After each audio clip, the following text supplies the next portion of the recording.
በዓለም ካሉ ሰዎች የተሻለ ትህትና እንጠብቃለን። ቢኮዝ የተሻለ ቦታ ላይ ስላላችሁ ያን ደግሞ የምታሳዩን ከንግግሮቻቸው፣ ከስነ ስርዓታቸው፣ ከቃላት አጠቃቀማችሁ ነው። አድማጭ ተመልካቾቻችን ከኛ የተሻለ እውቀት አላቸው እያምናለሁ። ከኛ የተሻለ ግንዛቤ ያላቸው እንደው እድል አግኝተው ሪኩዌስት ልከው ስላልገቡ እንጂ እያደመጡ እንዳሉ ማሰብ ያስፈልጋል። ታላላቆቻችን አሉ፣ አባቶቻችን፣ እናቶቻችን፣ ህፃናቶችም አሉ። በምትናገሩት ንግግር የእናንተን አስተምሮ ሰምተው ወደ እናንተ የሚመጡ ብዙዎች ይኖራሉ። በእርግጠኝነት ይሄ ነገር በብዙ ነገር ላይ ሲያስተላልፉት አይቻለሁ። መልካም ነው። መልካም ነገር ስለሆነ ነው የሚያስተላልፉት። ማንን እንደምትደርሱ ስለማታውቁ ይሄን ያህል ክብር ስላሌለ እናንተ ተመጣጣኙን ክብር ከእናንተ እፈልጋለሁ። ቢያንስ ውይይታችን በመከባበር ላይ የተመሰረተ እንዲሁም ማለት ነው። መጨረሻ ላይ ፍርዱን ለአድማጭ ተመልካች እንተዋለን። ከእናንተ የሚጠበቀው የእናንተን አስተምሮ ካቀረባችሁ በኋላ ወንድሜ የአንተ አስተምሮ ላይ እንዲህ ይላል፣ ይሄን ነገር እንዴት ታያለህ? መለሰው ቢመለሰው ጥሩ ነው፣ ካልመለሰውም ደግሞ እዚህ ጋር አድማጭ ተመልካች ስለሚያይ ሪከርድ ሆኖ የሚቀመጥ ነገር ስለሆነ ለዛ በመተው እንተባበሩኛላችሁ ማለት ነው። ሰጣ ገባ ውስጥ መግባት አያስፈልግም። በተቻለ መጠን ግን እንደው ጨዋነት የተሞላባቸውን ቃላቶች ብንጠቀም አሳስባለሁ። አንድ ነገር ትክክል አለመሆኑ የሚታወቀው የግድ አስጸያፊ ንግግር ስለተናገረን ብቻ ሳይሆን በጨዋነትም ማሳየት እንችላለን እና ያን ካደረግን እርግጠኛውን የምነግራችሁ ብዙ ሰዎች የሚማሩበትን የሆነ ነገር ያገኛሉ ብዬ ተስፋ አድርጋለሁ እና በዛ ወደ እንመላለሳለን። ይሄ ከፖለቲካ ቶን የተለየ ነው። እዚህ ጋር የምታደምጡት ታፕታፕ አድርጉ፣ ኮፒ ሊንክ ሼር አድርጉ እያደረጋችሁ ላላችሁ ቴንኪው። ኦሳማን አመሰግናለሁ። ወደ ልደት ስልክ ገብቶበት ካልሆነ ወደ ኤፍሬም እመጣለሁ፣ ወይም ኤፍሬምም ሬዲ ካልሆነ ወደ ዮሐን ቴዲ ይሰማል። ልደት አለ። ለእኔ እዚህ ጋር ፖዝ ሆኖ ነው የሚታየኝ። ኔትወርክ እያስቸገረኝ ነው። በእርግጥ እዛ ነው ስልክ አልገባብኝም። በጣም ኦኬ። ማውራት የምትችል ከሆነ ልደታችን ሜዳውን ፈረሱን እንዲህ ላድርግ፣ ፌር የሆነ ነገር እንዲሆነ ምንድነው ማደርገው? ቅድም የነበረው ወንድማችን ያለ ደቂቃ ነው ያወራው። 8 ደቂቃ አይበቃም? ልክ ለፖለቲከኞች እንደማደርገው ዞሮ ስለሚመጣ 9 ደቂቃ ላድርገው። ኦኬ 9 ደቂቃ ላድርገውና ከቤዚክሱ ጀምረ የኦርቶዶክስ ተዋህዶ እምነት ተከታይ ነው ልደት። ኤፍሬም ባለ ጊዜው የኢቫንጀሊስት ነው፣ መዳን በክርስቶስ ነው፣ ወይም ደግሞ የፕሮቴስታንት እምነት ተከታይ ነው። የውሃድ የኦርቶዶክስ እምነት ተከታይ እንደሆነ መገመት ይቻላል። እስኪ ከቤዚክሱ ጀምራችሁ ከመሰረታዊ አስተምሮ ጀምራችሁ አንድ ሰው ወደ ኦርቶዶክስ ተዋህዶ ሊቀላቀል ቢፈልግ ልደት የት ነው የሚጀምረው? እስኪ ንገረን። ምናልባት እኛ 2 ነን እና ደቂቃውን ከፋፍለን መጠቀም እንችላለን። የሰጠህንን ወይንስ እሱ ሙሉ ሊደርሰው ይችላል? ሜይ ቢ ፌር እንድትሆን ከተባለ ሰው በዛ እንዳይባል ከዚህ ጋር አንድ ነገር አጠር አድርጌ ልንገራችሁ። ቦታው ቤቱ የሚችለው ማክሲመም ሰው እንኳን አስገባው ቢባል ከኔ ውጭ የሚችለው 8 ሰው ማለት 8 ሰው ነው መሸከም የሚችለው። ስለዚህ አንዳንዴ በቁጥር የኦርቶዶክስ እምነት ተከታዮች ከበዙ ለኦርቶዶክስ ፌቨር እያደረኩ አይደለም። በቃ እንደ አጋጣሚ ለምሳሌ 2 ልጆች ኦርቶዶክስ ገብተዋል ወይ የእስልምና ሊበዙ ይችላሉ። ዛሬ 3ኛ ቀናችን ነው። ነገ አንዱ ሊበዛ ይችላል፣ አንዱ ሊያንስ ይችላል እና ጀስት በሚዛናዊነት አድምጡት። አሁን 2 የኦርቶዶክስ ልጆች አሉ። ኢትስ ኦኬ፣ ችግር የለም። ሌሎች የምታምኑባቸው የእስልምናና የፕሮቴስታንት እምነት ተከታዮች ሲመጡ አንዳንድ እድል እሰጣለሁ። አሁን በዚሁ ባለው እንቀጥል፣ ችግር የለም። አንተ ያገኘውን ደቂቃ እሱ ያገኛል። 9 ደቂቃ ለልደት። እሺ፣ እግዚአብሔር ያክብርልኝ ቴዲ። ደቂቃውን ማስጀመር ትችላለህ። በስመ አብ ወወልድ ወመንፈስ ቅዱስ አሐዱ አምላክ አሜን። ሳይጓደል በሶስትነት ሳይቀንስ በአምላክነት ከዘላለም ጀምሮ ያለና የሚኖር እግዚአብሔር አምላክ ስሙ የተመሰገነ ይሁን። ክርስቲያን እንደመሆኔ አንድ ሰው ወደ ቤተክርስቲያን ወይም ደግሞ ወደ ቅዱስ ቤተክርስቲያን ለመምጣት ምን አይነት መሰረታዊ ነገር ማወቅ አለበት የሚለውን ነገር ለማስረዳት ያህል በቀላሉ ቤተክርስቲያናችን ሁሉም ሊያውቀው የሚገባው የክርስቶስ ኢየሱስ ቤተክርስቲያን ናት። መሰረቷ ክርስቶስ ነው። ልክ በዚህ በሐዋርያት ስራ ላይ እንደተጻፈው ምዕራፍ 28 ላይ እንዳለው እግዚአብሔር በገዛ ደግሞ የዋጃትን የእግዚአብሔር ቤተክርስቲያን ተጠብቁ ዘንድ ተብሎ እንደተነገረ በክርስቶስ ኢየሱስ ደም የተዋጀች ቤተክርስቲያን ናት እና ይህች ቤተክርስቲያን የሃይማኖት መግቢያ ወይንም መሰረታዊ የሃይማኖት ትምህርት አለ አዲስ ለሚመጣ ሰው። ከነዛ ውስጥም 5 አዕማደ ምስጢራት ወይንም 5 መሰረታዊ ትምህርቶች አሉ። ከነዛ ውስጥ የመጀመሪያውና ዋነኛው ሰው ማወቅ ያለበት አምላኩን ነው አይደለ? ልክ በዚህ በኦሪት ዘዳግም ምዕራፍ 6 ከቁጥር 4 ላይ እስራኤል ሆይ ስማ ይላል። አምላካችን እግዚአብሔር አንድ እግዚአብሔር ነው እንደሚለው የክርስቲያን አምላክ አንድ አምላክ ነው፣ በሶስት አካል የተገለጠ አንድ አምላክ የሚለውን ማወቅ አለበት። ወይንም ደግሞ በአጭሩ የሚስጥረ ስላሴን ትምህርት መረዳትና ማወቅ መቻል አለበት። ሚስጥር ያስባለው ሰዎች የማያውቁት ለሰዎች እውቀት የተከለከለ ትምህርት ሆኖ ሳይሆን ክርስቲያኖች እግዚአብሔር አምላክ እሱ ራሱን በገለጠበት ልክ የሚረዱትና የሚያውቁት ትምህርት ነው እና የመጀመሪያው መግቢያው እግዚአብሔር ማን ነው ብሎ ማወቅና መረዳት ነው። ስለዚህ እግዚአብሔር አምላክ ለምሳሌ በዚህ በኦሪት ዘጸአት ምዕራፍ 3 ከቁጥር 13 ላይ ራሱን ለሙሴ የገለጠበት መንገድ በጣም እጅግ ደስ የሚል ሀሳብ አለ እና ምን የሚል ጥያቄ የነበረው ሙሴም እግዚአብሔርን እነሆ ወደ እስራኤል ልጆች በመጣው ጊዜ የአባቶቻቸው አምላክ ወደ እናንተ ላከኝ ባልኩ ጊዜ ስሙንስ ማን ነው ባሉኝ ጊዜ ምን እላቸዋለሁ ብሎ ሲጠይቀው ሙሴም እግዚአብሔርን እነሆ ወደ እስራኤል ልጆች በወጣ ጊዜ የአባቶቻቸው አምላክ ወደ እናንተ ላከኝ፣ እግዚአብሔር ሙሴን ያለና የሚኖር እኔ ነኝ አለው ይላል። ምንና ያለና የሚኖር እኔ። ስለዚህ የክርስትና እምነት ውስጥ እግዚአብሔር ያለና የሚኖር ከዘላለም ያለ ለዘላለም የሚኖር አምላክ እንደሆነ ማወቅና መረዳት ይጠበቅብናል። ክርስቲያኖች ሶስት አምላክን አናመልክም። አንዱ አምላክ ግን በሶስት አካል የተገለጠ እንደሆነ መጽሐፍ ቅዱስ በሚገባ ይነግረናል። ለምሳሌ በዚህ በማቴዎስ ወንጌል ምዕራፍ 28 ከቁጥር 19 እስከ 20 ድረስ ወደ ዓለም ሂዱ አሕዛብንም በአብ በወልድ በመንፈስ ቅዱስ ስም እያጠመቃችሁ ሲል የአብን የወልድን የመንፈስ ቅዱስን ስም ይጠራና በእነዚህ ስሞች ብሎ አይደለም የሚጠቀልለው ስም ይልና ልክ ለአንድ እንደሚናገር ያደርገዋል። ሶስት ስም ተጠቅሶ ለምሳሌ አሁን ቴዲ፣ ኤፍሬም እና ዮሐድ ቢባል እነዚህ ሶስት ስሞች ተብሎ ነው አይደል የሚነገሩት። እዛ መጽሐፍ ላይ ግን በአብ በወልድ በመንፈስ ቅዱስ ስም ይለዋል። ለምንድን ነው? ስራው በአንድ አምላክ የሚሰራ ስለሆነ ሶስት አካል ማለት ሶስት አማልክት እንዳልሆነ ሲያስረዳ ይሄንን ይናገራል። ስለዚህ ክርስትና መሰረታዊ ትምህርቱ የሚጀምረው እግዚአብሔርን በማወቅ እግዚአብሔር ማን ነው፣ ሁሉን ቻይ አዶናይ ያለና የሚኖር አንድ አምላክ በሶስት አካል የተገለጠ የሚለውን ያስረዳል። ለምሳሌ በዚህ በኦሪት ዘፍጥረት ምዕራፍ 1 ከቁጥር 26 እግዚአብሔርም አለ ሰውን እንደ መልካችንና እንደ ምሳሌያችን እንፍጠር። አሁን ለምሳሌ ቴዲ እግዚአብሔር አለ ሲል እንደ አንድ ሰው ወይንስ ከአንድ በላይ እንደሆነ ሰው እየተናገረ ነው? እንደ አንድ ሰው እየተናገረ ነው። አለ ሲል የአንድ ሰው ንግግር ነው አይደል? ስለዚህ ይሄ የእግዚአብሔር ፈጣሪ አንድ እንደሆነ ትረዳለህ። እግዚአብሔር ማለት አለ ሲል ንግግሩ የአንድ ሰው ይመስላል፣ ግን ቀጥል ይልና በመልካችን ይላል አይደል? ከአንድ በላይ እንደሆነ አይናገርም። ስለዚህ እግዚአብሔር በስም በአካል ሶስት እንደሆነ ግን እነዛም ሶስት መለኮታዊ አካል በአንድ አምላክነት ጸንተው የሚኖሩ መሆኑን ክርስትና ከመጀመሪያውም ጀምሮ የሚያስተምር። ከዛ ክርስትና ቀጥል ይልና እግዚአብሔርና ሰውን መካከል ያለውን ነገር ያስረዳል። እንግዲህ እግዚአብሔር በመጀመሪያ ሰማይና ምድርን ፈጠረ ካለ በኋላ በመጨረሻው ቀን ሰውን ነው የፈጠረው አይደለ?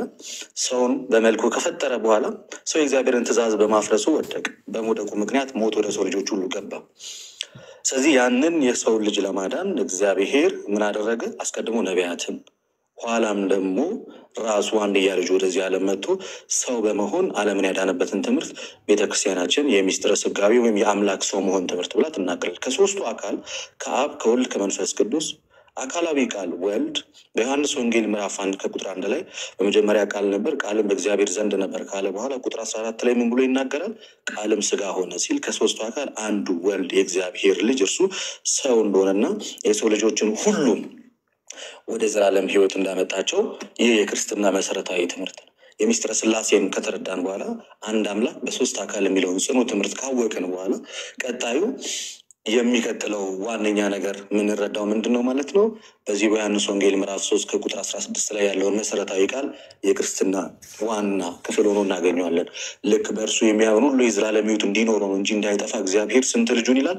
አንድያ ልጁን እስኪሰጥ ድረስ ዓለሙን እንዲሁ ወዷል ይላል። እግዚአብሔር ዓለሙን በመውደዱ ስንት ልጅ ነው የሰጠን? አንድ ልጅ። ኢየሱስ ክርስቶስ የእግዚአብሔር ልጅ ነው ስንል ከዘላለሙ ከእግዚአብሔር ጋር ያለና የሚኖር ነው ያለ ነው። ለምሳሌ ይህንን መወለድ ስጋዊ መወለድ ሳይሆን ይሄ መለኮታዊ ውልደት ነው። በመለኮታዊ አካልነት ነው ወልድ ከአብ ከዘላለሙ የተወለደው። ልክ ለምሳሌ ከፀሐይ ብርሃን እንደሚወጣና በዛ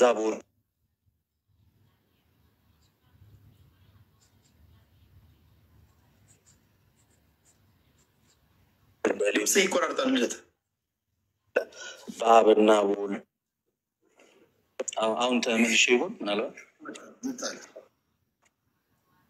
ወጥቻለሁ። ስለዚህ የአምላክ ሰው መሆን ትምህርት በቤተክርስቲያናችን እጅግ የጸና ትምህርት ልክ ክርስቶስ በስጋ እንደመጣ የማይታመን መንፈስ ሁሉ ከእግዚአብሔር አይደለም እንደሚል ክርስቶስ በስጋ እንደመጣ የሚያምን ግን ይህ ከእግዚአብሔር ነው መንፈሱ ማለት ነው። ስለዚህ አምላክ አንድያ ልጁ ከዘላለሙ ከእርሱ ጋር ያለውን ልኮታል። አምላክ ሰው ከመሆኑ በፊት ወይም ቃል ስጋ ከመሆኑ በፊት ምንድን ነበር ስንል በመለኮታዊ ማንነቱ ከእግዚአብሔር ጋር ሲኖር የነበረ ነው። ለዚህ ማስረጃ ዮሐንስ ወንጌል ምዕራፍ 1 ቁጥር 18 እግዚአብሔርን ማንም ያዩ የለም ማለት በእቅፉ ያለ አንድያ ልጁ እርሱ ተረከው ይላል። አንድያ ልጁ እርሱ ተረከው። ሌላኛውም የሰው ልጆችን ለማዳን በመስቀል ላይ የዋለውን አምላክ መዳኑን በምን እናገኛለን? ይሄ የክርስትና ደግሞ እጅግ ጽኑና መሰረታዊ ትምህርት የመዳን ትምህርታችን። እኔ እንደምታውቀው ሰዎች ሁሉ በአዳም ምክንያት ሞትን እንደተቀበልን ሮሜ ምዕራፍ 5 ከቁጥር 14 ጀምሮ ይናገራል። ሁሉ በቃ በአዳም እንደሞትን ማለት ነው። ሞት በአዳም እንደገባ ህይወት ደግሞ በክርስቶስ ኢየሱስ እንደሆነ ያንን ህይወት እንዴት እናገኘዋለን የሚለውም እኛ ክርስቲያኖች ወይም ኦርቶዶክሳውያን ክርስቲያኖች ምን ብለን እናምናለን? የሰው ልጆች በስራቸው ሳይሆን በኢየሱስ ክርስቶስ ሞት። ለምን ክርስቶስ ሊሞት ያስፈለገው ከተባለ የእኛን ሞት ለማስወገድ።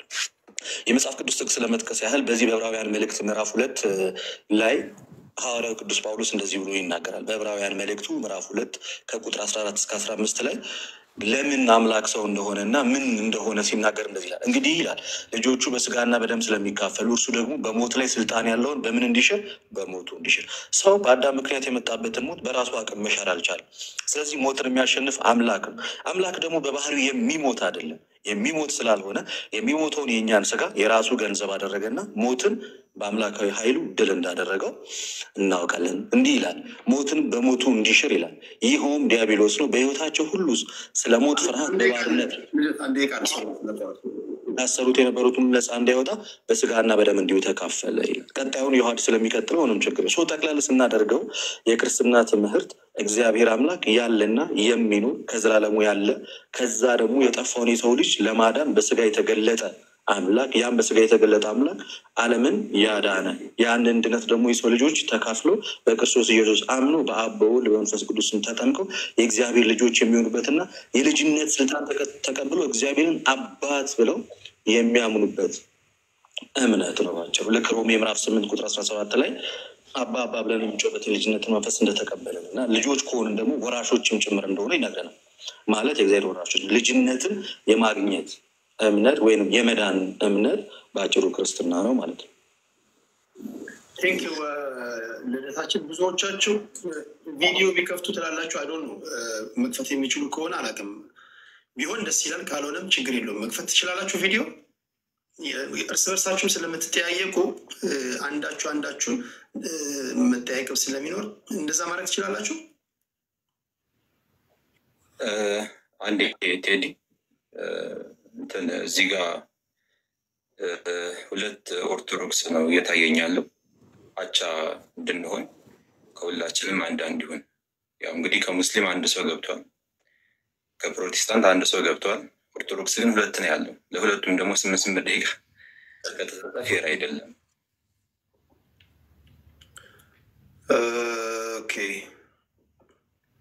ዋናው እኔ እናንተ እንዴት እንዳሰባችሁ አላውቅም። ዋናው ሀሳቡ ለእኔ የገባችሁን ማስተማር ነው እንጂ እርስ በርሳችሁ ኮምፒቲሽን ወይም ደግሞ እንትን አይደለም። አሁን ጥያቄ እንኳን ስትጠያይቁ ኦኬ ቴዲ አረፍተ ነገራችሁን ሲገነቡ አንተ ያለበት ሃይማኖት ጋር ቢመጣ ለምሳሌ ቁርአን ጋር እንደዚህ ይላል፣ መጽሐፍ ቅዱስ ላይ እንደዚህ ይላል። የእናንተ ቁርአን ላይ እንደዚህ የሚለው ነገር ይሄ ልጅ እንዴት ነው ሊያስታርቅ የሚችለው? ኮንፊውዝድ አይሆንም ወይ? አንተም ስጠይቃቸው ቴዲ እናንተ ሃይማኖት ውስጥ ቢመጣ መጽሐፍ ቅዱሳችሁ ላይ እንደዚህ ይላል፣ ይሄ ነገር እንዴት ነው ሊያስታርቅ የሚችለው? እስኪ ልታስረዳን ትችላለህ ብላችሁ ነው ጥያቄያችሁ የምታቀርቡት እንጂ የአንዳችሁ ሃይማኖት ከሌላችሁ ጋር ይሄ ፉክክርና እንትን እንዳይሆን ጥንቃቄ ያስፈልጋል።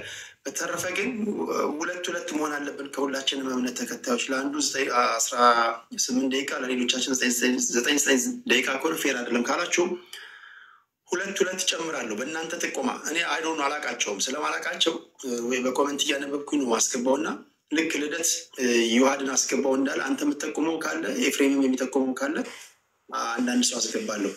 ቪዲዮ ግን ትችላላችሁ ካልቻላችሁ ምትሰጡ ግን ትችሉ አሪፍ ነው። ምናልባት አንድ ሰው ይሁን ከተባለ ዮሐድ መቀጠል ይችላል ከዚህ በኋላ ሜቢ እኔ የተናገርኩት 9 ደቂቃ ኦሳማ ከዚህ በፊት የተናገረው ጋር ማች ማድረግ ከቻለ ከዚህ በኋላ ዮሐድ መቀጠል ይችላል። እኔ መውረድ ይችላል። ኢትስ ፋይን። ኦኬ እሺ ቴንክ ዩ ልብ አመሰግናለሁ ስለ ትህትና ወንድም። ኦኬ ቪዲዮ ማብራት ትችላላችሁ ያላችሁት ኤፊ ዮሐድ እና ኦስማ አሁን ፌር ነው ብለህ እያስባለሁ ሚዛናዊ ነው እንዴት ነው? ቴዲ እኔ ካሜራ ማብራት እችላለሁ ግን ስታንድ የለኝም ኦፊስ ነው ያለሁት አንፎርቹኔትሊ እና በጅም ያዝ ነው የሚሆነው እንትን ማሳየው ነገር ስለሚኖር ላፕቶፕ ምናምን ከፍታለሁ ግን ስታንድ የለኝም ለዛ ነው ቴዲ መፈቴ ግን አይቀርም። ይሄ የሁለት አይ ቲንክ 3ኛ ቀናችን ነው 4ኛ 5ኛ ቀን ላይ እንደዛ እያደረግን እንሄዳለን። ለጊዜው ግን በዚህ አድምጧቸው በቃ የግድ ቪዲዮ አብሩ እያላችሁ እንትን አትበሉ። አሁን ፌር ነው። ስለዚህ ከ3 እምነቶች ነው ያለው። ሌላ እምነት ተከታይ እዚህ ላይ ብዙ መጨመር አስፈላጊ ነው ብዬ አላስብም። ካቶሊክ እና የሐዋርያት እምነት ተከታዮች ናቸው ጥያቄ እያቀረባችሁ ያላችሁት። ዋቄ ፈናንም ለምንድን ነው ማታሳትፈው ብላችኋል። እሱንም እንደዚሁ ለማሳተፍ ሙከራ እናደርጋለን። ለጊዜው ግን በእነዚህ ወንድሞች እንቀጥል። ዮሐድ 9 ደቂቃ አለ ወንድሜ።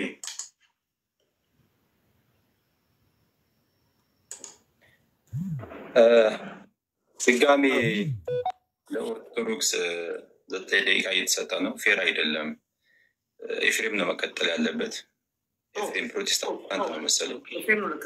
ኦኬ ኤፍሬም ከዛ ዮሐድ አካሄዱ ልደስ ስለወጣ እንትን ብሎብኝ ነው። እሺ ኤፊ 9 ደቂቃ አለ ወንድሜ።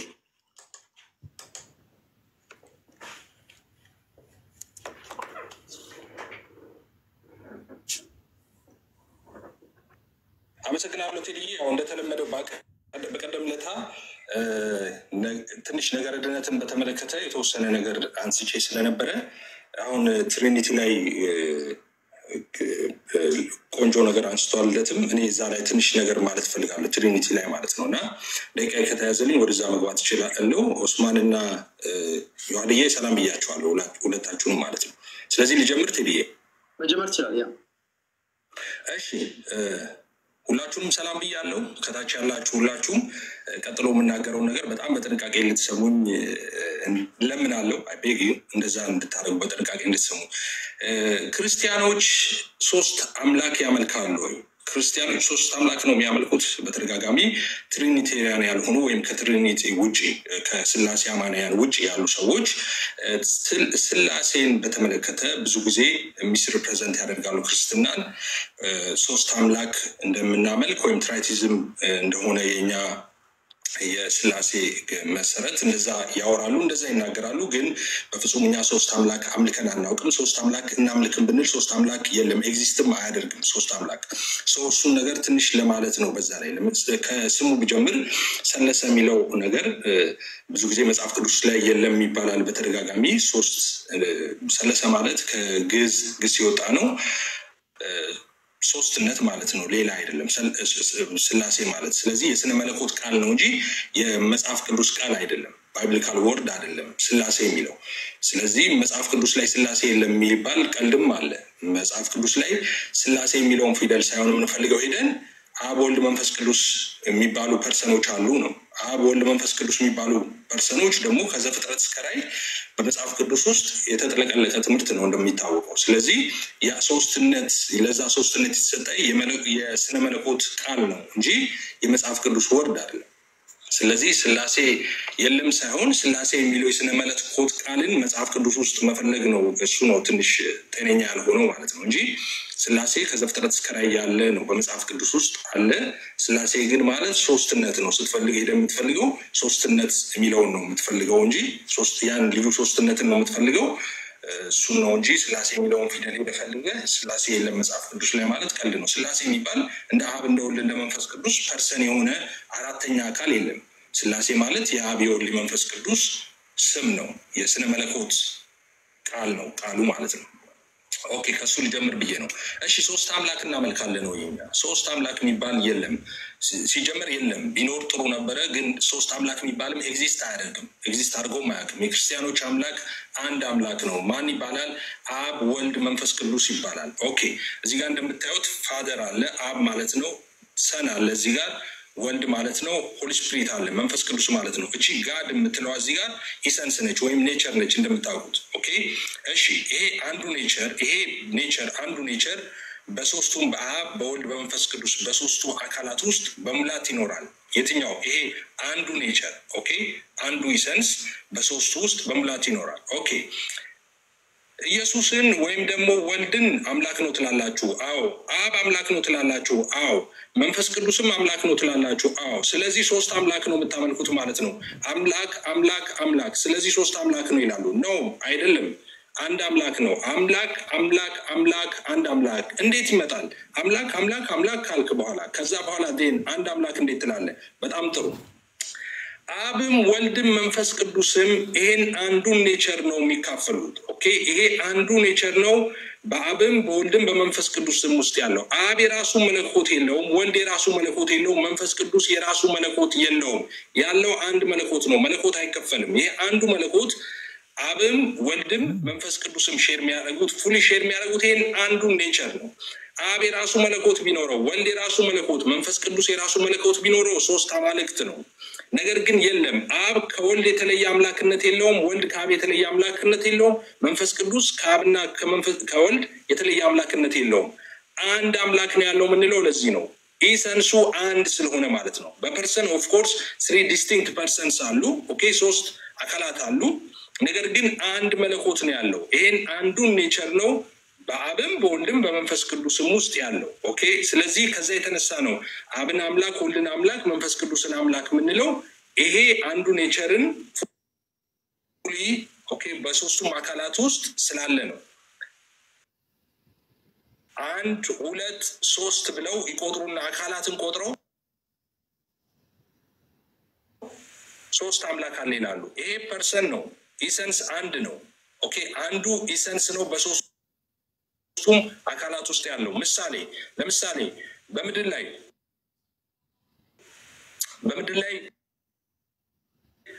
ስንት አይነት ሰውነት አለ? የሰውነት ኢሰንስ ስንት ነው? ምድር ላይ ሰውነት ኢሰንስ አንድ ነው አይደለ? ሰዎች ሁሉ ሰዎች ናቸው እንጂ ዝንጀሮዎች አይደሉም። ሰዎች ናቸው። የሰውነትን ኢሰንስ የተካፈለው ሁሉ ሰው ነው እንጂ ሌላ አካል አይደለም። ኦኬ ሌላ ፍጡር አይደለም። ስለዚህ የሰውነት ኢሰንስ ስንት ነው? አንድ ነው። እዚህ ገስት ላይ ስንት ሰው አለ? አንድ የሰውነት ኢሰንስ አለ። አንድ ሰውነት ነው ያለው። 2 3 4 ሰውነት የለም። አንድ ሰውነት ግን ገስት ላይ ስንት ሰዎች አሉ? 4 ሰዎች አሉ። ኦኬ የሰውነት ኢሰንስ አንድ። ወይም ደግሞ ወንዶች ስለሆንም በሌላ ምሳሌ ልስጥ። ለምሳሌ በምድር ላይ ስንት አይነት አባትነት አለ? የአባትነት ኢሰንስ ስንት ነው? አንድ ነው። ልጅ የወለደ ወንድ በሙሉ ምን ተብሎ ይጠራል? አባት ተብሎ ይጠራል አይደለ? እናት አይባልም መቼስ። ወንድ ከሆነ ልጅ ከወለደ አባት ተብሎ ይጠራል። የአባትነት ኢሰንስ ስንት ነው? አንድ። ስንት አባቶች አሉ? በጣም በርካታ በምድር ላይ። ገስት ላይ ያለ ነው በምሳሌ ልጆች ቢኖሩ ሁላችንም አባትነት ኢሰንስ አንድ ነው። ግን አራታችንም አባት ተብለን የተጠራ ነው። ለምንድን ነው? አንዱን የአባትነት ኢሰንስ ስለተካፈልን ነው። ፉሊ ሼር ስለምናደርግ አባት ተብለን እንጠራለን። ኦኬ 3 4 አባት ተብለን ልንጠራ እንችላለን። ኢሰንሱስ ግን ስንት ነው? አንድ ነው። ኦኬ 2 3 የለም። አለበለዚያ እናት ነው የምትሆነው እንጂ አባት ልትሆን አትችልም። ኢሰንሱ የአባትነት አንድ ስለሆነ እዚህ ጋር ይሄ ኢሰንስ ኔቸር አንድ ነው። 2 3 4 መሆን አይችልም። 3 ስንል ስለ ፐርሰን እያወራን ነው። ስለ አካል ነው የምናወራው እንጂ ስለ መለኮት አይደለም የምናወራው። መለኮት አንድ ነው። ይሄ አንዱ መለኮት ነው በሶስቱ አካላት ያለው። ለዛ ነው አምላክ አምላክ አምላክ ብለን ግን አንድ አምላክ ምንለው። ይሄንን አንዱን መለኮት ነው ፉሊ ሼር የሚያደርጉት እንጂ የራሳቸው አንዳንድ መለኮት የላቸውም። ስለዚህ 3 አምላክ እናድርግ ቢባል ሊሆን አይችልም። ሰዎች ብለን እንጠራለን አይደል? ሰዎች 4 አባቶች አላልኩም? ገስት ላይ ያለ ነው 4 አባቶች ዴን ኦኬ አባትነት ስንት ነው? አንድ አባትነት ነው ያለው። ስለዚህ 3 ስንል ለምሳሌ 1ም 3ም የሚል መቀለጃ ነገር አለ። በነገራችን ላይ አንድ ነገር አንድም 3ም በአንድ ጊዜ ሊሆን አይችልም። የክርስትና አስተምሮ 1ም 3ም ሲባል ስላሴ አንድ ማለት በመለኮት ነው፣ 3 ማለት በአካል ነው እንጂ በአንድ ነገር አንድም ነው 3ም ነው እያልን አይደለም። እሱም መቀለጃ ብዙ ነገሮች ካለማወቅ የተነሳ ስለሆነ ነው። ሶስትነቱ በአካል ነው፣ አንድነቱ በመለኮት ነው። ስለዚህ አንድ ነገር ሶስትም አንድም ሊሆን አይችልም በአንድ ጊዜ። እንደዛ አይደለም የምንለው እኛ። ሶስት ስንል በአካል ማለታችን ነው፣ አንድ ስንል በመለኮት ማለታችን ነው። ስለዚህ ኢሰንሱ አንድ ነው። የመለኮት ይሄ መለኮት የምንለው አንድ ነው፣ ሶስት አይደለም። ስለዚህ የምናመልከው ራሱን በሶስት አካል የገለጠ አንዱን አምላክ እግዚአብሔር ነው የምናመልከው። ሶስት አምላክ የሚባል ነገር የለንም። ራሱን በሶስት አካል የገለጠ ልብ በሉ አንድ አምላክ ነው የምናመልከው። አብ የራሱ የብቻው አምላክነት፣ ወልድ የብቻው አምላክነት፣ መንፈስ ቅዱስ የብቻው አምላክነት የለውም። አብ ከወልድና ከመንፈስ ቅዱስ የተለየ አምላክነት የለውም። ወልድም ከመንፈስ ቅዱስና ከአብ የተለየ አምላክነት የለውም።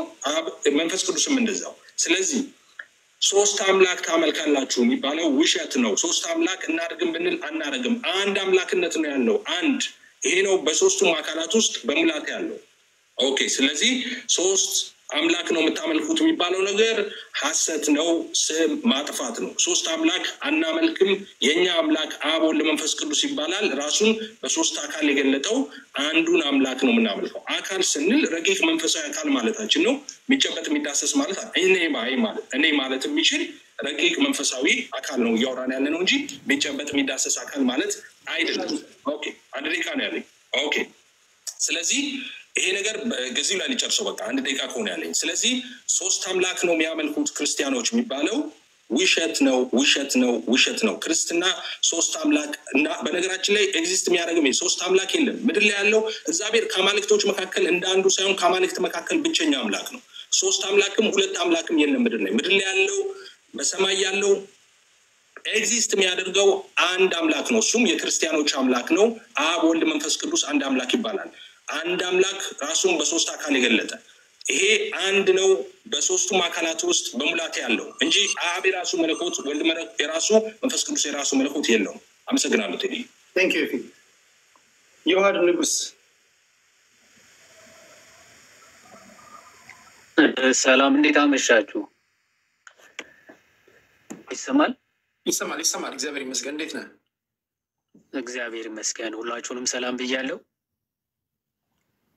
መቀጠል አሁን ልቀጥል? ትችላለህ። ደቂቃ እየቆጠረ ነው። ኦኬ፣ ጀምሯል። እሺ። በስመ አብ ወወልድ ወመንፈስ ቅዱስ አሐዱ አምላክ አሜን። ከእግዚአብሔር ከአባታችን ከጌታም ከኢየሱስ ክርስቶስ ጸጋና ሰላም ከእኔም ከእናንተ ጋርም ይሁን። እንግዲህ ጥበብን እውቀት የሚገልጸው እግዚአብሔር ለሁላችን ማስተዋሉን ያድል እና ደግሞ በምናገረው ደግሞ የጠራውን መልእክት እግዚአብሔር አምላክ ወደ እናንተ እንዲያደርስ የእሱ መልካም ፈቃድ ይሁን። ልቀጥል። አብዛኛው ነገር ስለተባለ እኔ ሞር ወደ ነገረ ድህነት ወይም ደግሞ ስለ ሰው ልጆች መዳን እንዴት ነው የሚድኑት ወደሚለው ሞር ፎከስ አድርጌ ለማውራት እሞክራለሁ። በመጀመሪያ ያው የቤተ ክርስቲያናችን አስተምሮ የሰው ልጅ እግዚአብሔርን ወይም ደግሞ አምላክን እንዴት ነው ማወቅ የሚችለው የሚለው ጀነራሊ በሶስት መንገዶች ትመለከተዋለች። መጀመሪያ አንድ ሰው እግዚአብሔርን ወይም ደግሞ አምላክን ሊያውቅ የሚችለው ከምንድነው? ከሶስት ነገሮች አንዱ ጀነራል ሪቪሌሽን የሚባል አለ። ከዛ ደግሞ ስፔሲፊክ ሪቪሌሽን እና ከዛ ስክሪፕቸርስ ናቸው። እግዚአብሔርን መኖሩ ልናውቅ የምንችላቸው ማለት ነው። አስቀድሞ ከጀነራል ሪቪሌሽን ወይም ደግሞ የአምላክን መኖር ከጀነራል ሪቪሌሽን ማወቅ እንችላለን፣ ወይም ደግሞ ከፍጥረቱ ማለት ነው። ሐዋርያ ቅዱስ ጳውሎስ ሮሜ መልእክቱ ምዕራፍ 1 ከቁጥር 24 ጀምሮ ሲናገር እግዚአብሔር ከጥንት ጀምሮ በፍጥረቱ ለፍጥረቱ ተገልጦ ይኖር ነበር ይላል። ስለዚህ እግዚአብሔር አምላክ አሎቱ ለፍጥረቱ በፍጥረቱ ገልጦ ከዘላለም አሳይቷል መኖሩን ማለት ነው። ስለዚህ ፍጥረት መኖሩ ራሱ የእግዚአብሔር መኖርን ይገልጽልናል፣ ያሳየናል ማለት ነው። ለእግዚአብሔር አሎቱ ፍጥረት ራሱ ጀነራሊ አስገኝ እንዳለው እንረዳለን። ይህ አስገኝ ግን እንዴት ነው ልናውቀው የምንችለው? ኦኬ፣ የአስገኝ እንዳለ ፍጥረት ራሱ ከነገረን የአስገኝ ግን ማን እንደሆነ በምንድን ነው ልናውቀው የምንችለው? ስፔሲፊክ ሪቪሌሽን እና ስክሪፕቸር ነው ማለት ነው። እግዚአብሔር አምላክ ራሱ በገለጠበት መንገድ እና መጻሕፍቶቹ ወይም ደግሞ ለነቢያቱ ባስተላለፉልን መንገድ እግዚአብሔርን እናውቀዋለን ማለት ነው። አስቀድሞ የነበረው የነቢያት ሁሉ አምላክ ራሱን በምን አይነት መንገድ ገለጠ ብለን ስንመለከት መጽሐፍ ቅዱስ ሲነግረን በመለኮት አንድ በአካል ደግሞ ሶስት ነው አለ። የት አለን? ቅድም ልደትሻ በሰፊ ስለሄደበት ዘፍጥረት ምዕራፍ 1 ከቁጥር 23 ከቁጥር 26 ጀምሮ እግዚአብሔርም አለ ሰውን በመልካችን እንደ ምሳሌያችን እንፍጠር ብሎ ከዘፍጥረት 1 ጀምሮ እግዚአብሔር በአካል ሶስት በመለኮት አንድ እንደሆነ ገለጸልን። ስለዚህ አምላክን ነገር የተገለጸልህን አሜን ብለህ ትቀበላለህ እንጂ የአምላክን ሀልወት በመመራመር የምትደርስበት አይደለም። እንኳን የአምላክን መኖር ይቅርና የአንድ ግለሰብ ባህሪ እንኳን ተመራምሬ ልደርስበት አልችልም። ሰውን ራሱ አጥንተ ልደርስበት የሚችል አይደለም። ሰውን ተመራምረ የምትደርስበት ካልሆነ ታዲያ ሰውን የፈጠረው ጌታ ተመራምሬ እንዴት ልደርስበት ይችላለሁ? አይቻልም። ታዲያ እንዴት ነው ጌታችን ሲናገር ማቴዎስ ወንጌል ምዕራፍ 5 ላይ ልበ ንጹሖች ብፁዓን ናቸው አለ፣ እግዚአብሔርን ያዩታልና። ልብህን ንጹህ በማድረግ ኦኬ እና የቀናውን መንገድ በመከተል እግዚአብሔርን ወደ ማወቅ ደረጃ መድረስ ይቻላል። ስለዚህ እነ ቅዱስ ኤፍሬም ሶርያዊ የቤተ ክርስቲያናችን የእግዚአብሔርን መገለጥ አፖፋቲክ ቴዎሎጂ ይሉታል፣ ወይም ደግሞ ራስህን በትህትና በመግዛት አላውቅም በማለት ወደ እግዚአብሔር ማወቅ ደረጃ መድረስ ማለት ነው። ስለዚህ ክርስትና እንዲህ ያለ መገለጥ ነው ማለት ነው። ይህን ራሱን የገለጠው አምላክ በመለኮት አንድ በአካል ሶስት የሆነው አምላክ በዘመኑ ፍጻሜ በስጋ ተገልጦ ደግሞ የሰው ልጆችን ለማዳን ሰው እንደሆነ እናምናለን። ይህን ሰው የሆነበት ሚስጢር ደግሞ ለምንድን ነው የሚለው በጣም መሰረታዊ ጉዳይ ነገረ ድህነት ያስብለዋል። አያችሁ፣ ጌታችን የፍቅር አምላክ ነው። ፍጥረታቱን እንዲሁም የሚተዋቸው ጌታ አይደለም። አስቀድሞ የሰው ልጆችን ፈጠረ እና ደግሞ የዘላለም ክብሩን እንዲወርሱ ነፃ ፈቃድ ከነፃ ፈቃድ ጋር ፈጥሮ ሰጣቸው። ግን ይህን ነፃ ፈቃዳቸው ተጠቅሞ የሰው ልጆች የእግዚአብሔርን ዙፋን የእግዚአብሔርን ክብር ተመኙ። ስለዚህ ይህንን ምኞታቸው ወዴት ጣላቸው? የእግዚአብሔርን ክብር ማግኘት ይቅርና ከሰውነት ተራ ወጥቶ የዲያብሎስ ባሪያ ሆኑ። እግዚአብሔር አምላክ የፈረደው ፍርድ ስለሆነ ይህን ፍርድ ሊያስወግድ የሚችል ከቶ አንድም ፍጡር አልተገኘም፣ አልነበርም። ስለዚህ አምላክ ፍቅሩን፣ ቸርነቱ፣ እውነተኛ ዳኝነቱን ሊገልጽ አምላክ ሰው ሆነ። ይሄ በጣም የሚደንቅ ነገር ነው። አምላክ ለፍጥረቱ ያለውን ፍቅር ሊያሳይ የፍጥረቱን ስጋ ያዘ። ይሄ ለዛ ነው አምላካችን የፍቅር አምላክ ነው ብለን ስንናገር በወሬ ወይም ደግሞ እንዲሁ ያላደረገውን ያለ ስሙ ያለ ባህሪው እየሰጠ ነው አይደለም። አምላካችን የምርም ፍቅሩን በተግባር አሳይቶናል ማለት ነው። የወደቀውን ፍጥረቱን የእሱን ስጋን ያዘና ሊያነሳው ወደደ ማለት ነው። እና ዳኝነቱ ምክንያቱ ፍርድ ፈርዶበት ነበረ፣ ፍርዱም አላስቀረበትም። የፍቅር አምላክ ነው፣ ፍቅሩም አላጎደለም ማለት ነው። ስለዚህ እውነተኛ ዳኝነቱ ከፍቅሩ አስማምቶ ሊያድነው የሰው ልጅ ሰው ሆነ። ሰው ከሆነ በኋላ የሰው ልጅ እንዴት ታዲያ ይዳን? ፍቅሩን በዚህ አይነት መንገድ ለሰው ልጆች ካሳየ ይህ ጌታ ለሰው ልጆች ያደረገውን ፍቅሩ ግን በምን ገንዘብ ያደርጉታል? ሰዎች እንዴት ሊያገኙት ይችላሉ? የሚለውን ሐዋርያ ቅዱስ ጳውሎስ የተናገረውን ተናግሬ ሰዓት ካለኝ እቀጥላለሁ፣ ከሌለኝ ግን ጨርሳለሁ። አንደኛ ቆሮንቶስ መልእክቱ ምዕራፍ 10 ሐዋርያ ቅዱስ ጳውሎስ የነገረ ድህነት የክርስትና የነገረ ድህነትን ትምህርት በብሉይ ኪዳን በምሳሌ እግዚአብሔር አምላክ ለሰው ልጆች ገልጾታል ብሎ ሐዋርያ ቅዱስ ጳውሎስ ይገልጻል። ምን በማለት እንዲህ ይላል? ወንድሞች ሆይ ይህን ታውቁ ዘንድ እወዳለሁ። አባቶቻችሁን ሁሉ ከደመና በታች ነበሩ፣ ሁሉም በባህር መካከል ተሻገሩ፣ ሁሉም ሙሴን ይተባበሩ ዘንድ በደመናና በባህር ተጠመቁ፣ ሁሉም ያን መንፈሳዊ መብል ጠጡ፣ ሁሉ ያን መንፈሳዊ መጠጥ ጠጡ። ይከተላቸው የነበረው ከመንፈሳዊ አለት ጠጥተዋልና ያም አለት ክርስቶስ ነበረ። እግዚአብሔር ግን ከእነርሱ በሚበዙት ደስ አላለውምና በምድረ በዳ ወድቀዋል ይላል። አሁን የነገረ ድህነት ትምህርት አስቀድሞ ያለ ስራ በጸጋ የሚገኝ መዳን ተብሎ ይነገራል። ወይም ደግሞ ድነናል ብለን እንጀምራለን። ከዛ በኋላ መዳናችንን እንፈጽማለን። በመጨረሻ ደግሞ እንድናለን ብለን ድህነት በሶስት ከፍለን እንመለከተዋለን። የመጀመሪያው ድነናል የምንለው የሰው ልጆች መስራት ያልቻሉትን ክርስቶስ የሰራውን ስራ አምኖ ሚስጢራትን በመቀበል የምናገኘው መዳን ነው። በደንብ አስተውሉ። የመጀመሪያው መዳን የሰው ልጆች ሰርተው አያገኙትም። ምክንያቱ አስቀድመው ከጸጋ እግዚአብሔር ተለይተው ወድቀው ልጅነትን አጥተው ስለነበረ ያንን ክርስቶስ መጣና ደም ከፈለ፣ ዋጋ ከፈለ፣ ወደ እግዚአብሔር ልጅነት ሊመልሳቸው ክርስቶስ ዋጋ ከፈለ። ያንን ዋጋ የከፈለውን በምን እናገኘዋለን? አምኖ ጥምቀትን አምኖ ሚስጢራትን በመቀበል አምኖ ተጠምቆ ማለት። ስለዚህ ልጅነትን ያገኛል። ይሄ ድነናል ብለን ያለ ስራ ኤፌሶን ምዕራፍ 2 ቁጥር 8 ሐዋርያ ቅዱስ ጳውሎስ ሲናገር ጸጋ በእምነት አድኗቸዋል ከእናንተ አይደለም ከስራ አይደለም ይላል። ይህንን መዳን በሰው ልጆች ስራ በፍጥረታት ስራ ሊመጣ የሚችል አይደለም። ስለዚህ ልጅነቱን በእንደዚህ አይነት ምስጢራት እናገኘዋል። ይህንን ልጅነት ያገኘ ሰው ግን ዝቅ ብሎ ኤፌሶን ምዕራፍ 2 ከቁጥር 10 ላይ ምን ብሎ ይናገራል? ፍጥረቱ ነንና እንመላለስበት ዘንድ ክርስቶስ ኢየሱስ መልካሙን ስራ ለመስራት በክርስቶስ ኢየሱስ ተፈጠርን ይላል። አዲስ ፍጥረት የሆነው ግን ምን ለማድረግ ነው ይላል ሐዋርያ ቅዱስ ጳውሎስ? መልካሙን ስራ ለመስራት በክርስቶስ ኢየሱስ ተፈጠርን ይላል። ኦኬ፣ ልጅነት ማግኘት ማለት አዲስ ፍጥረት መሆን ማለት ነው። ስለዚህ አዲስ ፍጥረት የሆንከው ደግሞ መልካም ስራ እየሰራ ክርስቶስን ወደ መምሰል ህይወት ማደግ ነው። ይሄ ደግሞ ድህነታችንን እንፈጽማለን ወይም ደግሞ እንድናለን ብለን እንናገራለን። ሐዋርያ ቅዱስ ጳውሎስ በፊልጵስዩስ መልእክቱ ምዕራፍ 2 ከቁጥር 12 እያንዳንዳችሁ በመፍራትና በመንቀጥቀጥ የየራሳችሁን መዳን ፈጽሙ ይላል። በመፍራትና በመንቀጥቀጥ የየራሳችሁን መዳን ፈጽሙ ይላል። ስለዚህ መዳን አግኝተህ የምጥለው ወይም ደግሞ አንድ አግኝተህ የማታጣው አይደለም። በየዕለቱ ክርስቶስን ወደ መምሰል ህይወት የምታድግበት ነው መዳን ማለት። ይህንን ጠብቀ እስከ መጨረሻው ከጠበቅ ደግሞ ጌታችን ራሱ ምን አለ? ማቴዎስ ወንጌል ምዕራፍ 24 ላይ እስከ መጨረሻ የሚጸና እርሱ ይድናል አለ ጌታ። ስለዚህ ክርስቶስ ያስተማረውን ህይወት ክርስቶስን የሚመስል ህይወት እየመሰልክ ስትሄድ ደግሞ መጨረሻ የሚጠብቅህ አለ። የትንሣኤያችን በኩር የሆነው ክርስቶስ በክብር እንደተነሳ ሁሉ የክብር ትንሣኤ ትነሳለህ ማለት። ሞት የሌለበት የማይፈርሰው የማይበሰብሰው የዘላለም ህይወትን ታገኛለህ። እግዚአብሔር ይስጥልኝ። ከልብ አመሰግናለሁ። እሺ ወደ ኦስማን እንመጣለን። አሁን እንዴት እንደሚዳን ሶስቱም ነግረውናል፣ እንደየእምነቶቻቸው እንደየዶክትሪኖቻቸው። ለኦስማን ማነሳው አንተ ምናልባት የክሮስቶክ ስለሚኖር አንድ ሁለት ዙር ድምፅ ይሰማል። አንዴ ድምፅ ይሰማል። ልቀጥል። እኔ የምናገሩ ይሰማል ይሰማል። እኔ ጋር በርቀት ትንሽ ኔትወርክ እያስቸገረ ነው። ጊፍቱ ነው። ጊፍት ሲላክ ኔትወርክ ይዛል።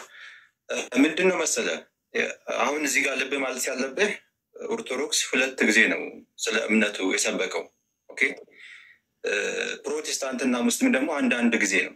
ስለዚህ ከመጠያየቃችንም በፊት ኦርቶዶክስ 2 ይሰብኳል፣ ፕሮቴስታንት ሙስሊም 2 ጊዜ መሆን አለበት። አንዳንድ ዙር ለእኛ መሰጠት አለበት።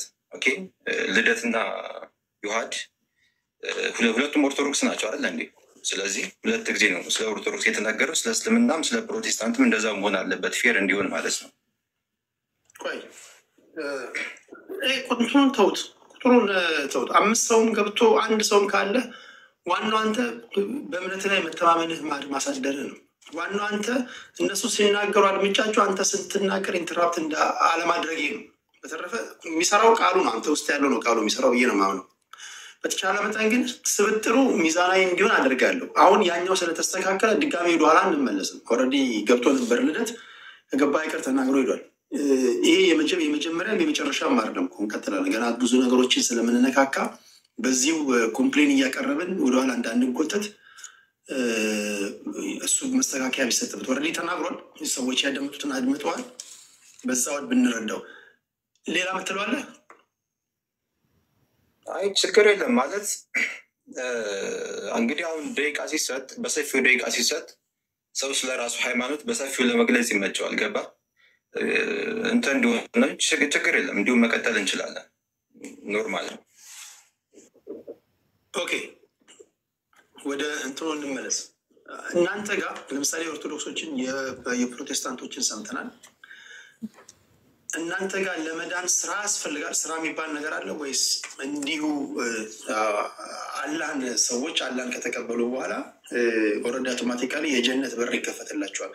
እሱን ትነካልን እና ምናልባት ደቂቃ ካለ እነሱም አንተን ይጠይቀዋል፣ አንተም እነሱን ይጠይቋል። እርስ በርሳቸው በምታደርጉት መጠያየቅ፣ በሰከነ መንገድ በሚደረግ መጠያየቅ እኛ እንድንማማር ማለት ነው እና መጠየቅ የምትፈልገው ነገር ካለ ኤፍሬምን፣ እናንተ ጋር ስለ ድህነትን አስመልክቶ እንደዚህ ይላል። ይሄ ነገር ቴዲን ይሄን አምኖ እናንተ ጋር ቢመጣ አይጋጭበትም ወይ? እንዴት ታስታርቁታላችሁ ብለህ መጠየቅ ትችላለህ ለማለት ያለው። ቀጣዩ 9 ደቂቃ አንተ ነው ወንድሜ። ኦኬ፣ እሺ፣ ባለኝ ደቂቃ ለመናገር እሞክራለሁ ኢንሻአላህ። ቢስሚላህ ወልሐምዱሊላህ ወሰላቱ ወሰላም ዐላ ረሱሊላህ ረቢ ሽረሕ ሊ ሰድሪ ወይስር ሊ አምሪ ወሕሉል ዑቅደተን ሚን ሊሳኒ ፈኢነ ኸይረል ሐዲስ ኪታቡላህ ወኸይረል ሀዲይ ሀዲዩ ሙሐመድን ሰለላሁ ዐለይሂ ወሰለም። ኔትወርክ ችግር ካለ አሳውቁኝ፣ ቪዲዮን አጠፋዋለሁ። ያው ለመረጃም እንዲመቸኝ ነው ቪዲዮን አሁን ላይ ያበራሁት። ምንድን ነው እዚህ ጋር ወገኖቻችን ያነሱት ሀሳብ አለ፣ ስለ ክርስትና ያነሱት ሀሳብ አለ። እንደ አጠቃላይ ቁርአን ስለ ሁሉም ነገር ይናገራል። ባይደው ለምን ቁርአን የፈጣሪያችን ቃል ስለሆነ፣ ሁሉም ነገር ደግሞ የፈጣሪያችን ፍጥረት ስለሆነ አላህ ስለ ሁሉም ፍጥረታቱ ይናገራል። ቁርአን ስለ ሁሉም ነገር ነው የሚናገረው። አሁን እዚህ ጋር ኤፍሬም ያነሳው ፖይንት አለ ስለ ስላሴ ማለት ነው። አላህ ቁርአን ላይ ምንድን ነው የተናገረው? ለቀድ ከፈረ አለዚነ ቃሉ ኢነላሃ ሳሊሱ ሰላሳ። ፈጣሪ ትሪኒቲ የሚለውን ሀሳብ፣ ስላሴ የሚለውን ሀሳብ ማለት ነው፣ አንድም ሶስትም ነው የሚለውን ሀሳብ የፈጣሪ ባህሪን ያሉ ሰዎች በእርግጥም ካዱ ነው ያለው። ይህንን የተናገረው ሰው አይደለም፣ ወይ ደግሞ ነቢይ አይደለም፣ ወይ ደግሞ መላእክት አይደለም፣ ፈጣሪያችን አላሁ ስብሐነሁ ወተዓላ ነው። በእርግጥም ካዱ ከፈሩ ብሎ ዘግቶታል በአራት ነጥብ። መጽሐፋቸው የሚል አይደለም ያለው፣ መጽሐፋቸው እንዲህ የሚል ሰዎች አይደለም፣ ንግግራቸውን ነው ያለው። አሁን ዮሐድም ኤፍሬምም ያስቀመጡት ሀሳብ አለ። ምንድን ነው? ስለ ክርስቶስ አምላክነት ዮሐድ ለመግለጽ ሞክረዋል። ኤፍሬምም እንደዚሁ ስለ ስላሴ ለመግለጽ ሞክረዋል። ባይደግ ኤፍሬም ከዚህ በፊትም ሄጄዋለሁ፣ በዋይት ቦርድ እና ነገር ለማስረዳት ይሞክራል። ምንድነው ማስቀመጥ የምፈልገው?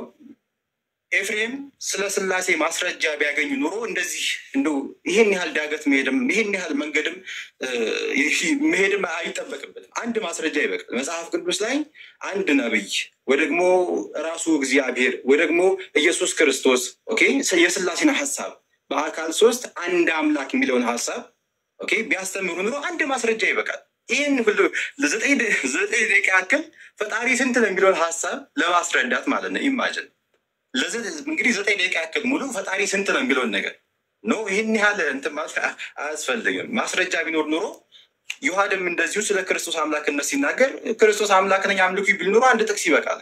እናም ወደ ሌላ ሀሳብ ይሄድ ነበር፣ በሌላ ፖይንት ላይ ያወራ ነበር። አሁን ፈጣሪያችን አላህ ቁርአን ላይ ሲናገር በሱረቱል ኢኽላስ ምዕራፍ 112 ላይ ቁል ሁወ አላሁ አሐድ ብሎ ይናገራል። እሱ አላህ አንድ ነው፣ አለቀ።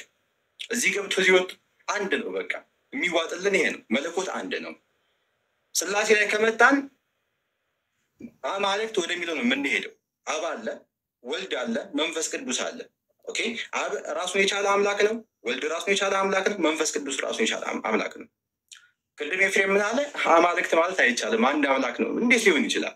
አሁን ኤፍሬም እያለ ያለው ምንድን ነው? 3 ብርቱካን ይዞ ኖ እኔ አንድ ብርቱካን ነው ያዝኩት እያለ ነው ባጭሩ ማለት ነው። እንደዚህ 3 ብርቱካን እያሳየ እናንተ ሙስሊሞች 3 ብርቱካን አትበሉ፣ እኔ ያዝኩት አንድ ብርቱካን። ይሄ ነው በቃ ባጭሩ።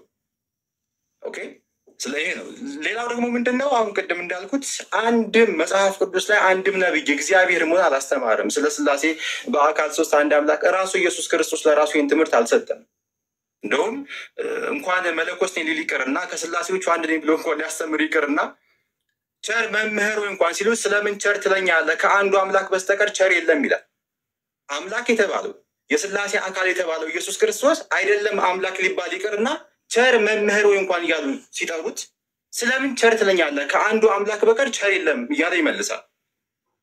አምላክ የተባለው ኢየሱስ እንኳን ማለት ነው። ስለዚህ ቁርአንም ይህንን ያስቀመጠው ለቀድ ከፈረ አለዚነ ቃሉ ኢነላሃ ሳሊሱ ሰላሳ ኢነላሃ ሁወል መሲሑ ብኑ መርየም። ሁለቱም በተከታታይ ሱረቱል ማኢዳ ምዕራፍ 5 ላይ ማለት ነው። መጀመሪያ ላይ ምን አለ? ስላሴ ትሪኒቲ አንድም ሶስትም ነው መለኮት ያሉ ሰዎች በእርግጥም ካዱ አለ። ትክክል፣ ማስረጃ የለውም። እንደው መጽሐፋቸው መለኮታዊ ቃል እንኳን ይሁን እንኳን ቢባል መጽሐፍ ቅዱስ ያልተበረዘ ትክክለኛ ቅዱስ መጽሐፍ ነው ብንል እንኳን ስላሴን ፕሩቭ የሚያደርግ አይደለም መጽሐፉ ብንል እንኳን ማለት ነው። ግን ወደ መጽሐፉን ከመጣን ጸሐፊው ማን ነው ብንል አይታወቅም። ብዙ መሰረታዊ ችግሮች እናገኛለን። ስለዚህ ይሄ ነው። በመቀጠልም ሁወል መሲሕ ብኑ መርየም የመርየም ልጅ ዒሳ ወይ ደግሞ ኢየሱስ አምላክ ነው ፈጣሪ ያሉ ሰዎች በእርግጥም ካዱ እያለ የክርስትናን ሀሳብ ቁርአን ትክክል እንዳልሆነ ይገልጻል ማለት ነው። ቅድም እንደነገርኩ ቁርአን መለኮታዊ ቃል ነው፣ ስለ ሁሉም ነገር ይናገራል፣ የፈጣሪ ቃል ስለሆነ ማለት ነው። አሁን ላይ በመካከላችን ላይ ስለምንከራከረው ነገር ሁሉ ፈጣሪያችን አላህ ይሄ እንዲህ ነው ብሎ ያስቀምጥልናል ማለት ነው፣ ግልጽ የሆነውን መንገድ። ስለዚህ ይሄ ነው ስለ እስልምና ካነሳን ቅድም የጀመርኩት ፖይንት ላይ ማለት ነው። በአጠቃላይ ነብያቶች ሙስሊሞች ናቸው። ዛሬ ላይ እኛ ሙስሊሞች እየኖርን ያለንን እስልምና ከዚህ በፊት የነበሩ ነብያቶች ሲኖሩት የነበረውን እስልምና ነው። ሌላ አዲስ አይደለም። ነቢዩ መሐመድ መጤ አይደለም ይዞ የመጡት። አላሁ ስብሓነሁ ወተዓላ በሱረቱ ነሕል ላይ እንዲህ በማለት ይናገራል። ሱረቱ ነሕልን ስንመለከት ምዕራፍ 16 ማለት ነው። ኢነ ኢብራሂም አለ። እንግዲህ አብርሃም ሲባል ክርስቲያኖችም አይሁዶችም ያውቁታል፣ የነቢያቶች አባት ነው። ኦኬ ኢብራሂም እኮ አለ ፈጣሪያችን አላህ ካነ ነበረ ኡመተን ቃኒተን ሊላህ ለፈጣሪው ለአላህ እጅ የሰጠ ቀጥ ያለ ሙስሊም ነበር። ሐኒፈን ወለም የኩን ሚነል ሙሽሪኪን ከአጋሪዎችም አልነበረም፣ ለአንዱ ፈጣሪ ታዛዥ ነበር አለ። ሻኪረን ሊአንዑሚህ ፈጣሪውም ለዋለለት ጸጋ አመስጋኝ ነው። ኢጅተባሁ ወህዳሁ ኢላ ሲራጢን ሙስተቂም ፈጣሪውም አላህ ወደ ቀጥተኛው መንገድ መራው አለና ወአተይናሁ ፊ ዱንያ ሐሰና ወኢነሁ ፊል አኺረቲ ለሚነ ሷሊሒን አለና ሱመ አውሐይና ያ ሙሐመድ ወደ አንተ ቁርአንን አወረድን አለ ኢለይክ አኒተቢዕ ሚለተ ኢብራሂም የአብርሃምን መንገድ ታስቀጥል ዘንድ። አይ አይደለም ቁርአን የወረደበት ምንድነው? አዲስ መጤ የሆነ ሃይማኖት ልትመሰረት ምናምን ነገር አይደለም። የአብርሃምን መንገድ ታስቀጥል ዘንድ ወደ አንተ ቁርአንን አወረድን። የአብርሃም መንገድ ምንድን ነበር? መለኮት በአካል ሶስት አንድ አምላክ የሚል ነው አይደለም። ስላሴ የሚባል አስተምሮ አያውቅም። መጽሐፍ ቅዱስ ላይ እስኪ ካላምጡልኝ የትኛውም ነቢይ ስለ ስላሴ አልሰበከም። የትኛውም ነቢይ ኢየሱስ ክርስቶስ ስለ ስላሴ አላስተማር። ስለዚህ ኢብራሂም የስላሴ እምነት ተከታይ ሳይሆን ስላሴ የሚቀበል አይደለም። ስላሴ የሚቀበል ከሆነ ክርስቲያን ነው ማለት ነው። ግን በጭራሽ የስላሴ ሀሳብ ለራ አላስተማር መጽሐፍ ቅዱስ ላይ እንኳን ብንመለከት። ስለዚህ አንዱን አምላክ የማምለክ ስራ ነበር ኢብራሂም የሚሰራው፣ የሚሰብከውም ወደዛ ነው። ያንን መንገድ ታስቀጥል ዘንድ እያለ ኢስላም ደግሞ ስንል ምንድን ነው? አልኢስቲስላሙ ሊላሂ ተዓላ ቢተውሒድ። አየህ የኢብራሂም መንገድ ኢስላም ነው። ኢስላም ማለት ሁለት እጅን ለአንድ ፈጣሪ መስጠት። በቃ የቃሉ ትርጉም ይሄ ነው። ኢስላም አስለመ ማለት እጅ ሰጠ ማለት ነው። ኦኬ ስለዚህ እጅ መስጠት ለአንድ ፈጣሪ እጅ መስጠት ማለት የኢብራሂም መንገድ ነው። አሁን እንደነገረን አምላኩን አላህን እሺ የሚል የሚታዘዝ ነበር እያለ አሁን ያነበብነው አንቀጽ ላይ ይናገራል። ስለዚህ ይህንን መንገድ ያስቀጥልን ቁርአን እናወረድን እያለ ይናገራል። ስለዚህ አሁን ደቂቃ እያለቀ ነው መሰለኝ። ስለ እስልምና ከተባለ ያው ቅድምም ስለ አርካኑ ኢስላም ዘርዝረናል፣ ስለ መሰረታዊ ትምህርቶች ማለት ነው። አንድ ደቂቃ ነው ያለኝ።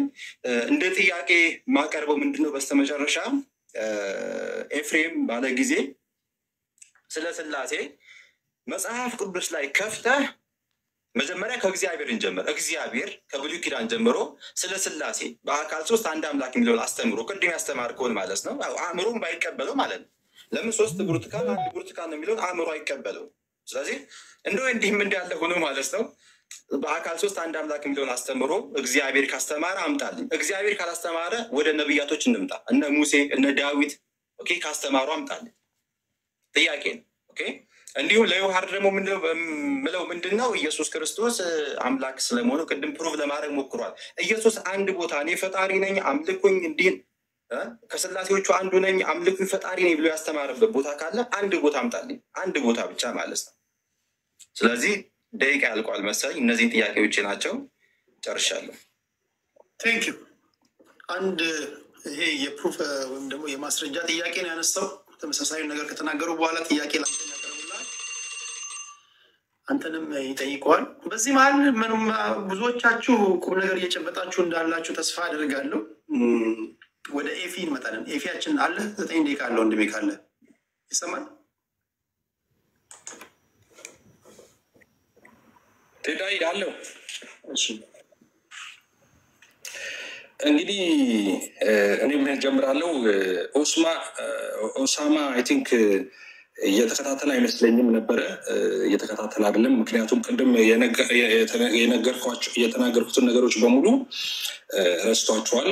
አሁን ግን የቅድሙ ልመና እሱንም ኢንክሉድ ያደርጋል ብዬ ላሳስበው እንዳለው በደንብ እንዲሰማ ማለት ነው። አንድ ቅድም ምን ሲጀምር ምን አለ? ገና ሲጀምር ምን አለ? አንድም ሶስትም አለ። እሱን እኮ ቅድም ተናገርኩ እኮ። አንድም ሶስት አንድ ነገር በአንድ ጊዜ ሶስትም አንድም ሊሆን አይችልም። አንድ የሚለው በመለኮት ነው፣ ሶስት ደግሞ በአካል ነው። ስለዚህ አንድም ሶስትም ሚል አንተ ሌላ ትምህርት ልታመጣ ከሆነ ኦኬ፣ ግን አንድ በመለኮት ነው፣ ሶስት በአካል ነው። እንደዛ ነው እና ወደዛ ትውስጥ ማድረጉ ትክክል አይደለም። ሌላም በመጽሐፍ ቅዱስ አምጣት ትሪኒቲን ሶስት አካል የሚለውን አምጣት። ረ ድፍረት መጽሐፍ ቅዱስ በሙሉ የሚናገረው ስለ ሶስት አካል አይደል እንዴ? ስለ አንድ መለኮት አይደል እንዴ መጽሐፍ ቅዱስ የሚያወራው? እሺ ዮሐንስ አንድ ተጀመረ። በመጀመሪያ ቃል ነበረ አለ፣ ቃል ነበረ። በመጀመሪያ ምን ነበር? ቃል ነበረ። ስለ እግዚአብሔር ልጅ ስለ ኢየሱስ ክርስቶስ ነው የሚያወራው። ኦኬ ልብ ብላችሁ ተከታተሉ። በመጀመሪያው ቃል ነበረ። በመጀመሪያው ቃል ነበር ማለት ቃል ያልነበረበት ጊዜ የለም ማለት ነው። ኦኬ ቃል ያልነበረበት ጊዜ የለም። ኦኬ ጅማሬ የለውም ማለት ነው። በመጀመሪያው ይልና ቃል ነበረ ይላል። ከፍጥረት ሁሉ በፊት ነበረ። ከዛስ ቃልም በእግዚአብሔር ዘንድ ነበር ይላል። ያ ማለት ከአብና ከመንፈስ ቅዱስ ጋር ትክክል ሆኖ ነበረ ነው። ከዛስ ቃልም እግዚአብሔር ነበረ ይላል። ሄሎ ቃልም እግዚአብሔር ነበረ። መቼስ ይሄኛውን ሌላ ስም እንደማትሰጠው ተስፋ አድርጋለሁ። ዮሐንስ ራእይ ላይ ስሙ ቃል ተብሏል፣ በደም የተረጨ ልብስ ብሎ ራሱን ያስቀምጠዋል። ኦኬ ቃል ስጋ ሆነ ይላል። ከዚህ ጋር ወርዶ እዛም ሳንሄድ ማለት ነው። እዚህ ጋር 12 አሚን ቆይ ወደ እሱ ጋር ሄዳለሁ እንዳላምታታው። አሁን በመጀመሪያው ቃል ነበረ፣ ቃልም በእግዚአብሔር ዘንድ ነበረ፣ ቃልም እግዚአብሔር ነበር ይላል። ወደ ታች ወርዶ ግን እዚሁ ላይ ቃል ስጋ ሆነ ይላል። የሚያወራው ስለ ወልድ ነው፣ የታወቀ ነው። ስለዚህ ቃል ምንድን ነበር? እግዚአብሔር ነበር ይላል። ኦኬ እግዚአብሔር ነበር እንዳትረሳ፣ ቃልን ነው። እሺ 3% የሚባል ነገር የለም። እንደዛ መጽሐፍ ቅዱስ ላይ 3% የሚል ነገር የለም። ይምጣ እንደዛ የሚባል ነገር። ኦኬ እንደዚህ ይላል። ማቴዎስ ላይ ነው ያለሁት። ማቴዎስ 3 ላይ ማቴዎስ 3:16 እንደዚህ ይላል። ማቴዎስ 3:16 እንደዚህ ይላል። ኢየሱስም ከተጠመቀ በኋላ ወዲያው ከውሃ ወጣ፣ እነሆ ሰማያት ተከፈቱ፣ የእግዚአብሔር መንፈስ ይላል። ስለ መንፈስ ቅዱስ ነው የሚያወራው፣ ስለ ሆሊ ስፒሪት። የእግዚአብሔር መንፈስ እንደ ርግብ ሲወርድ በእሱም ላይ ሲመጣ አየው። ኦኬ ፐርሰን ማለት ይሄ ነው። ቅድም ፐርሰን ሳስረዳ ምን አልኩኝ? ረቂቅ መንፈሳዊ አካል፣ ማይጨበጥ ማይዳሰስ፣ እኔ ማለት የሚችል እኔነት ያለው አልኩኝ። ይኸው መንፈስ ቅዱስ ሲመጣ አየው ይላል። ኦኬ መንፈስ ቅዱስ ቆይ የሚያስረግጥ ከዚህ የተሻለ አመጣልሃለሁ። ከዛስ እነሆ ድምፅ ከሰማይ መጥቶ በእርሱ ደስ የሚለኝ የምወደው ልጄ ይህ ነው አለ ይላል። ልጅ ያለው ማን ነው? አብ ነው። እዚህ ጋር ማንን ታያለ? ኢየሱስ ይኸው ተጠምቆ እየወጣ ነው ከዮርዳኖስ ማለት ነው። ኢየሱስ አለ፣ ወልድ ማለት ነው። አባቱ የምወደው ልጄ ይላል። መንፈስ ቅዱስ ደግሞ በርግብ አምሳል ከሰማይ ወርዷል። 3% ማለት ነው ይሄ ነው። እሺ 3% ማለት 3 ብርቱካንና ሙዝ አይደለም። እዛ ፍሩት ነው እሱ ያለው። አስመዝነ ልጠብላ 3 አካል ማለት ይሄ ነው። ፐርሰን ማለት ነው። ኦኬ ማይጨበጥ ማይዳሰስ ረቂቅ አካል ማለት ነው። ይሄው አብ ወልድ መንፈስ ቅዱስ 3 አካል። ኦኬ ስፔሲፊክ ለምን አናረገውም? ስለ መንፈስ ቅዱስ እንደዚህ ይላል ኢየሱስ ራሱ ዮሐንስ 16 ላይ እንደዚህ አለ ኢየሱስ። እኔ ግን እውነት እነግራቸዋለሁ፣ እኔ እንዴት ይሻላቸዋል አለ እና እኔ ባልሄድ አጽናኙ ወደ እናንተ አይመጣምና አለ እና እኔ ብሄድ ግን እርሱን እልክላቸዋለሁ። አየህ እኔ ብሄድ፣ በሌላ ስፍራ ላይ ሌላ አጽናኝ ይላል። እዚህ ጋር እኔ ሄድና እልክላቸዋለሁ ይላል። ማንን? መንፈስ ቅዱስን። ኦኬ መንፈስ ቅዱስ ሌላ ፐርሰን ነው። ከኢየሱስ ወይም ከወልድ የተለየ ሌላ ፐርሰን ነው። ኦኬ መንፈስ ቅዱስ ራሱ እግዚአብሔር ነው። መንፈስ ቅዱስን እግዚአብሔር ይለዋል መጽሐፍ ቅዱስ? አዎ ይለዋል። ሐዋርያት ሥራ ምዕራፍ 5:1 ሐናንያ የተባለ አንድ ሰው ሰጲራ ከተባለች ሚስቱ ጋር መሬት ሸጠ ይላል። ሚስቱ ደግሞ ስታቅ ከሽያጩ አስቀረና እኩሌታውን አምጥቶ በሐዋርያት እግር አጠገብ አቆመው ይላል፣ አስቀመጠው ይላል። ጴጥሮስም ሐናንያዊ መንፈስ ቅዱስን ታታልልና ከመሬቱ ሽያጭ ታስቀር ዘንድ ሰይጣን በልብ ስለምን ሞላ አለው። ማንን ታታልል አለው? መንፈስ ቅዱስን ታታልልና ከመሬቱ ሽያጭ ታስቀር ዘንድ። ማንን ታታልልና? ኢየሱስን አይደለም፣ አብን ነው። መንፈስ ቅዱስን ታታልልና ከመሬቱ ሽያጭ ታስቀር ዘንድ ሰይጣን በልብ ስለምን ሞላ ካለ በኋላ ሳትሸጠው ያንተ አልነበረምን? ከሸጥከውስ በኋላ በስልጣን አልነበረምን? ይህ ነገር ስለምን በልብ ሀሳብ ካለና እግዚአብሔርን እንጂ ሰውን አልዋሸም። ያታለልከው መንፈስ ቅዱስን ነው አላለም? እግዚአብሔር ነው መንፈስ ቅዱስ፣ እሱን ነው የዋሸው እንጂ ሰውን አይደለም እያለው ነው። እግዚአብሔር መንፈስ ቅዱስ ምንድን ነው? አምላክ ነው። ሃሌሉያ። ወልድ አምላክ ነው፣ መንፈስ ቅዱስ አምላክ ነው ወይም እግዚአብሔር ነው እያሳየ ሆኖ ያለሁት። እንግዲህ አብን ደግሞ በጣም በርካታ ስፍራ ላይ ራንደም ያነሳሁት ጥቅስን ላሳየው። አንተ ያወራ አንደኛ ጢሞቴዎስ 2:5 ላይ እንደዚህ ይላል፣ አንድ እግዚአብሔር አለና ይላል። እሺ ስለ አብ ነው የሚያወራው። በእግዚአብሔርና በሰው መካከል ያለው ደግሞ መካከለኛ አንድ አለ፣ እሱም ሰው የሆነው ክርስቶስ ኢየሱስ ነው ይላል። አንድ እግዚአብሔር አለና ይልና በሰውና በአብ መካከል ያለው መካከለኛው ደግሞ ሰው የሆነው ፍጹም ሰው ፍጹም አምላክ የሆነው ኢየሱስ ክርስቶስ እንደሆነ ይነግረናል። አብ እግዚአብሔር ነው፣ ወልድ እግዚአብሔር ነው፣ መንፈስ ቅዱስ እግዚአብሔር ነው። ቅድም እንዳሳየው አንድ እግዚአብሔር አለ። ኦኬ ብርቱካንና ሙዝ አይደለም። ስለ ኢሰንስ ነበር ቅድም ሳውራ የነበረው። ስለ አንድ እግዚአብሔር ነው የምናመልከው። 3 አምላክ ሶስት አምላክ የሚሉ ሰዎች አሉ። የሶስት አምላክ ናፍቆት ይዟቸው ነው። እኛ የምናመልከው አንድ አምላክ እግዚአብሔር ነው። ሶስት አምላክ የሚባል ኤግዚስት አያደርግም። በምድር ቢሆን በሰማይ ቢሆን ተፈጥሮ ምናልባት የፈጠራችሁት ካለ ምናልባት ብትሰጡን ተመራምረን ወደፊት መማሪያ ማስተማሪያ ልናደርገው እንችላለን። እናንተ የፈጠራችሁት ካለ እኛ ሶስት አምላክ አምልከን አናውቅም፣ ልናመልክም አንችልም። የምናመልከው ስንት አምላክ ነው? አንድ አምላክ አብ፣ ወልድ፣ መንፈስ ቅዱስ አንድ አምላክ ነው። ኔቸር አንድ ነው። ይሄ መለኮት በሶስቱም ውስጥ ያለው አንዱ ይሄ መለኮት ነው። አብ የራሱ አምላክነት የለውም። ወልድ የራሱ አምላክነት የለውም። መንፈስ ቅዱስ የራሱ አምላክነት። የአብ አምላክነት ከወልድና ከመንፈስ ቅዱስ የተለየ አይደለም። የወልድም አምላክነት ከአብና ከመንፈስ ቅዱስ የተለየ አይደለም። የመንፈስ ቅዱስ አምላክነት ከአብና ከወልድ የተለየ አይደለም። ራሱን በሶስት አካል የገለጠው አንዱን አምላክ ነው የምናመልከው እኛ። አንድ አምላክ። እስራኤሎች ስማ አምላክ እግዚአብሔር አንድ ነው አለው። እግዚአብሔር ስንት ነው? አንድ ነው። አንድ የሚለው እዛ ላይ ኢህአድ የሚለውን ይጠቀማል። ኦኬ ኢህአድ የሚለው ኦብቪየስ ጥምር አንድነትን ጥምር አንድን ለማሳየት በተደጋጋሚ ዕብራይስጡ እንደዛ ስለሆነ ማለት ነው ይገባል። ለምሳሌ ስለ አዳም ሲያወራ ወይም ደግሞ ሰው በአባትና እናቱን ይተዋል ከሚስቱ ጋር ይጣበቃል የሚለውን ከሚስቱ ጋር ይተባበራል ሁለቱ አንድ ስጋ ይሆናሉ የሚለውን ሀሳብ አንድ የሚለውን የዕብራይስጡ ቃል ኢህአድ ነው የሚለው ጥምር አንድነትን የሚያሳይ ነው። ስለዚህ አምላካችን እግዚአብሔር ስንት ነው? አንድ ነው። አብ፣ ወልድ፣ መንፈስ ቅዱስ አንድ አምላክ። ሶስት አምላክ አናውቅም እኛ። ሶስት አምላክ የሚባልም የለም፣ ኤግዚስትም አያደርግም። አንድ አምላክ ነው ያለው፣ እሱም የእኛ የክርስቲያኖች አምላክ ነው። አብ፣ ወልድ፣ መንፈስ ቅዱስ አንድ አምላክ ይባላል። ሶስት የሚባለውን ሀሳብ አስረድቻለሁ። ይሄ ነገር እንግዲህ አንድ ደቂቃ እሺ፣ ቅድም አስረድቻለሁ፣ በተደጋጋሚ አስረድቻለሁ። ይሄ ሶስት ምንለው በአካል ነው። የሰው አሁን ሰው ይባላል። የሰው ፍጠር እያልክ ታወራለህ ቴዲ። ይሄ የሰው ፍጡር ይሄ ሰው ልጅ እያልክ ታወራለህ። የምታወራው እንደዛ ስትል ስለ ኢሰንስ እያወራህ ነው፣ አንድ አድርገህ ስታወራ ማለት ነው። ኦኬ በአካልስ ቢሊየንስ አይደለን እንዴ ሰዎች? ኦኬ በአካል በጣም በርካታዎች ነን፣ ግን የሰውነት ኢሰንስ ስንት ነው? አንድ ነው። ሰው ማለት እኮ የሰው ፍጥረት እኮ እያልክ ታወራለህ። አካል ስትል ነው ሶስት ምትለው እንጂ መለኮት አንድ ነው። አምላክ አንድ ነው። ሶስት አምላክ የለም። ስለዚህ ብርቱካኖቹን እየላጥን እየበላን ነገር ግን ኢሰንስ ላይ ትኩረት እናድርግ። ኢሰንስ ላይ ትኩረትና ኔቸር ላይ ትኩረት እናድርግ። ኦኬ አብ፣ ወልድ፣ መንፈስ ቅዱስ አንድ አምላክ ነው። አንድ መለኮት እንጂ ሶስት መለኮት የለም። ሶስት መለኮት ቢኖር ነበር ሶስት አምላክ የሚሆነው። ሶስት መለኮት በሌለበት አብ የራሱ፣ ወልድ የራሱ፣ መንፈስ ቅዱስ የራሱ መለኮት በሌለበት ሁኔታ ሶስት አምላክ ሊሆን አይችልም። አመሰግናለሁ። ጥያቄ የለህም ለኦስማን ከድህነት ጋር ተያይዞ? ከሌለ ወደ ዮሐድ እንሄዳለን። ዮሐድ 9 ደቂቃ አለ። ኦኬ ልጀምር። ኦኬ እሺ ቴንኪው። ኦኬ ወንድማችን ኦሳማ የቁርአኑን ስህተት ድጋሚ መሳሳቱ በጣም አስገርሞኛል እውነት ለመናገር።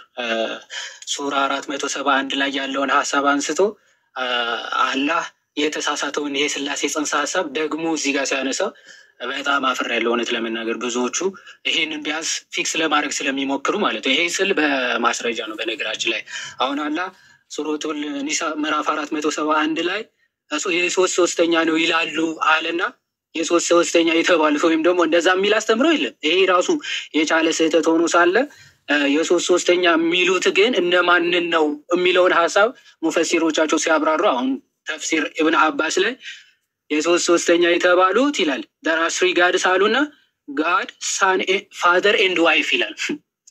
ልጅ አባትና ሚስት ናቸው ብለው ያምናሉ አለ።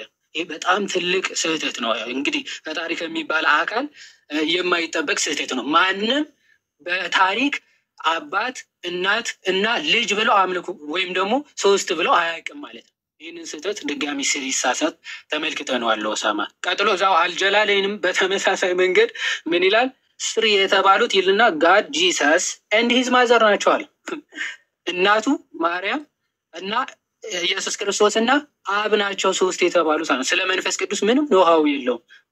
በእርግጥ ሆሊ ስፒሪት ይልና ጅብሪል ነው ብለው ስለሚፈቱት ማለት ነው። ይሄ ሚስ አንደርስታንዲንግ በድጋሚ ኦሳማን ጋር ሲደገም ተመልክተነዋል። ይሄ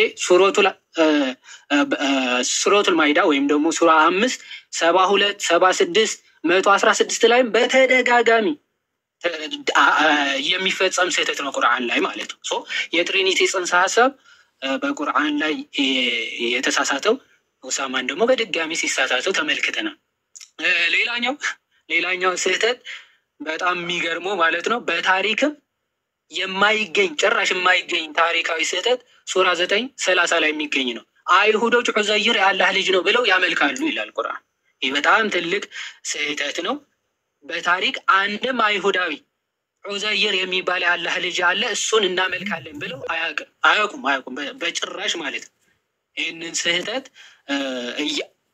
ቁርአን ላይ አቀፈን ይዘን ቁርአን የፈታሪክ ነው ለማለት በጣም ይከብዳል። ባይዘው ይሄ በኦተንቲክ በሆኑ ሐዲሶችም መጨረሻ በትንሣኤ ቀን አይሁዶች ይጠሩና ይቀሰቀሱና ይላል ማንን ነበር የምታመልኩት ተብለው ሲጠየቁ ዑዘይር የሚባል የአላህ ልጅን ነበር የምናመልከው ይላሉ ይላል። እኔ እንደው በታሪክ አሁን ኦሳማ ይህንን እንደ ጥያቄ ትይዝልኛለህ። በታሪክ ለናሙና ከአይሁዶች መካከል ዑዘይር የሚባል የአላህ ልጅ አምላክ ነው ብለው ያመልኩ እንደነበር አንድ ለናሙና ማስረጃ ትሰጠናለህ ብዬ ተስፋ አደርጋለሁ። ወደ ስላሴ ጽንሰ ሀሳብ ልምጣና በእስልምና ባይዘው አንድ አምላክ አለ ይባላል እንጂ አንድ አካል የሚባል ትምህርት በቁርአን ጭራሽ ሽታው የለም። አንድ አካል የሚባል ትምህርት በቁርአን የለም፣ ሊያመጡ አይችሉም። በአንጻሩ ግን አላህ ራሱ ከአንድ በላይ መሆኑን ማሳየት ይቻላል ማለት ነው። አንድ አካልነት በአካል ነው እያልኩ ያሉት ኦኬ፣ አንድ አምላክ ነው ምናምን የሚሉ ሊገኙ ይችላል። አንድ አካል ነው የሚል ግን ለናሙና ያክል አንድ ማስረጃ ሊያመጡ አይችሉም። ሱረቱል ኢኽላስ 112ኛ ምዕራፍ ሲጠቅስ ነበር ባይዘው አሐድ ነው የሚለው ኦኬ፣ አሐድ የሚለው ዩኒቲ ኦፍ ዋን ማለት ነው። ኦኬ፣ የብዝሃነት አንድነት እንጂ ኦንሊ ዋን የሚለውን የሚያሳይ ጥቅስ አይደለም። እዛው ዝቅ ብሎ አላሁ ሰመድ የሚል ነገር አለ። አልወለደም አልተወለደም ይላል። አይወልድም አይወለድም ግን አይልም። በአንጻሩ ግን በቁርአን በተለያዩ ስፍራዎች አላህ ራሱ ብዝሃነት እንዳለው ሲናገር ለምሳሌ ሱራ 7:21 ላይ እንዲህ ብሎ ይናገራል። ኦኬ ሶሪ ሱራ 17 ማለት ነው። ሱራ 17:21 ላይ እንዲህ ብሎ ይናገራል። እሺ ምን አለ? ሚስትን ወይም ደግሞ ልጅን በሻን ኖሮ ከራሳችን እንይዝ ነበር ይላል። ኦኬ ሚስት ወይም ደግሞ መጫወቻን በፈለግን ኖሮ ከራሳችን ምን እናደርግ ነበር ይላል? እንይዘው ነበር ይላል። ሱራ 21:17 ላይ መጫወቻን ወይም ደግሞ ሚስትን ልጅን ልንይዝ በሻን ኖሮ ከእኛ ዘንድ በያዝ ነው ነበር ይላል። አሁን ከእኛ እያለ እየተናገረ ያለው አምላክ ነው ማለት ነው። ለምንድን ነው እኛ እያለ እየተናገረ ያለው? አሁን ሙስሊሞች ሚስ ኢንተርፕሪት ያደርጉታል። አይ ራሱን ለማክበር ፈልጎ ነው። እሺ እኔ ሲልስ ራሱን እያዋረደ ሲያዋርድ ነው እኔ የሚለው። ኦኬ እኛ ብሎ ሲናገር ትመለከተዋለህ። ብዙ ቦታዎች እኛ እንዲህ አደረግን ከመንፈሳችን ነፋን ይላል። አደምን ስንፈጥረው ከመንፈሳችን ነፋንበት ይላል። መንፈሳችን እያለ ያለው አንድ አካል ነው። እንዴት እኛ ሊል ይችላል አንድ አካል? ኦኬ በተቃራኒ በሙስሊሞች ቁርአን ራሱ አንክሪኤትድ ቢንግ ነው ብለው ነው የሚያምኑት። ያልተፈጠረ አካል ወይም ያልተፈጠረ ነገር ነው ብለው ያምናሉ። ይህ ቁርአን ግን በመጨረሻ ቀን ሰው መስሎ ይመጣል። ኦኬ ቁርአን ራሱ ሰው መስሎ ይመጣል። ማስረጃ ሱናን ኢብን ማጃህ በደንብ አስተውሉ። ሱናን ኢብን ማጃህ ሱራ 37:81 ላይ ምናልባት ማስረጃ መክፈት ያስፈልጋል። ኦፍኮርስ አዎ ያስፈልጋል። ምናልባት ደቂቃዬ ለመጠቀም ያክል ማስረጃ መክፈት ያስፈልጋል። ሱናን ኢብን ማጃህ 37:81 ላይ ምን ይላል? the Quran will come on the day of resurrection በቂያማ ቀን በትንሣኤ ቀን ይመጣል። ቁርአን ፍጡር ነው? ፍጡር አይደለም። በሙስሊሞች አስተምሮ ፍጡር ከሆነ ኦሳማ ይነግረናል ማለት። ይህ ፍጡር ያልሆነው ቁርአን በቂያማ ቀን በትንሣኤ ቀን ምን ሆኖ ይመጣል ይላል? ላይክ ኤ ፔል ማን ይላል። ኦኬ ልክ እንደ ድሃ እንደተቸገረ ሰው መስሎ ይመጣል ይላል ቁርአን። ስለዚህ የሚመጣው ቁርአን ያ ያልተፈጠረው ቁርአን ፍጡር ነው? ፍጡር ካልሆነ ፍጡር ያልሆነ ሁለተኛ አካል በትንሣኤ ቀን ይመጣልሃል። ምን ይላል? I am the one that kept you awake at night and made you rested during the day ይላል። በቀን እንድትጠሙ በሌሊት እንድትነቁ የማደርጋችሁ የነበርኩት እኔ ነኝ ይላቸዋል ሙስሊሞችን ማለት። እንዲህ ፐርሰን ያለው ሁለተኛ አካል በቁርአን ላይ እናገኛለን። ሶስተኛ አካል ሩሐል ቅዱስ የሚባል አለ በቁርአን ላይ። ሩሐል ቅዱስ ወደ መርየም የመጣ አካል ነው እና ጌታ ተብሎ ተጠርቷል። ይህ ሩሐል ቅዱስ ፍጡር ለመሆኑ አንድ ከቁርአን ለናሙና አንድ ማስረጃ ሊሰጠን አይችልም። ኦኬ በብራኬት የጨማመራችሁት አይደለም። በብራኬት የጨመራችሁትን ትታችሁ በቁርአን ላይ ሩሐል ቅዱስ የተባለው ጅብሪል ነው የሚል ለናሙና አንድ ማስረጃ ሊያመጡ አይችሉም። ስለዚህ በእስልምና ራሱ 1% የሚለው ትምህርት በጭራሽ በኋላ ላይ ፋብሪኬት የተደረገ ትምህርት ነው። ተውሂድ የሚለውን ትምህርት በኋላ ላይ የመጣ የሰው ፍልስፍና ነው። ተውሂድ የሚለው አስተምሮ ማለት ባይዘወይ ተውሂድ ማለት ራሱ በቁርአን ላይ ቃሉ የለም። በኋላ ላይ ግን ሙስሊሞች ፋብሪኬት ያደረጉት ቃል ነው። ግን ፋብሪኬት ቢያደርጉትም ተውሂድ ማለት ዩኒፊኬሽን ማለት ነው። ኦንሊ ዋን ማለት አይደለም፣ ውህደት ማለት ነው። ኦኬ አላህ ውህድ ነው። የማንና የማን ውህድ የሚለው ማስረጃ በኋላ ላይ ይሰጡናል ብዬ አስባለሁ። አሁን ዲቴይል ሌሎች አስተምሮቶች በነገረ ድህነት ባይዘወይ ምንም ሊነካ አልቻለም። ወንድማችን ለምንድነው ሊነካ ያልቻለው? በእስልምና ነገረ ድህነት የሚባል ትምህርት የለም። ወይ ተወስኖብህ ትድናለህ ወይ ደግሞ ተወስኖብህ ይፈረድብሃል ማለት ነው። የሙስሊሞች ወደዚህ ዓለም መምጣት ራሱ የአላህ ቅድመ ውሳኔ ነው እንጂ በአዳም ፐርሰናል ጥፋት የመጣ አይደለም። ማስረጃ ሰሒህ አልቡኻሪ 3409 ላይ ኦኬ ምን ይላል? አደምና ሙሳ እርስ በርሳቸው አርጊው ያደረጉ ይላል። እርስ በርሳቸው ተከራከሩ። ምን ብለው? በአንተ ምክንያት ነው፣ በአዳም ጥፋት ምክንያት ነው ከገነት የተባረር ነው ብሎ ማን? ሙሴ አደምን ይወቅሰዋል። ኦኬ ሲወቅሰው ግን አዳም ምን ብሎ መለሰ? አዎ ትክክል፣ በእኔ ጥፋት ነው የወጣ ነው አለ አላለ? አላህ ከመፈጠሬ ከ40 ዓመት በፊት የወሰነብኝ ውሳኔ ነው አለ።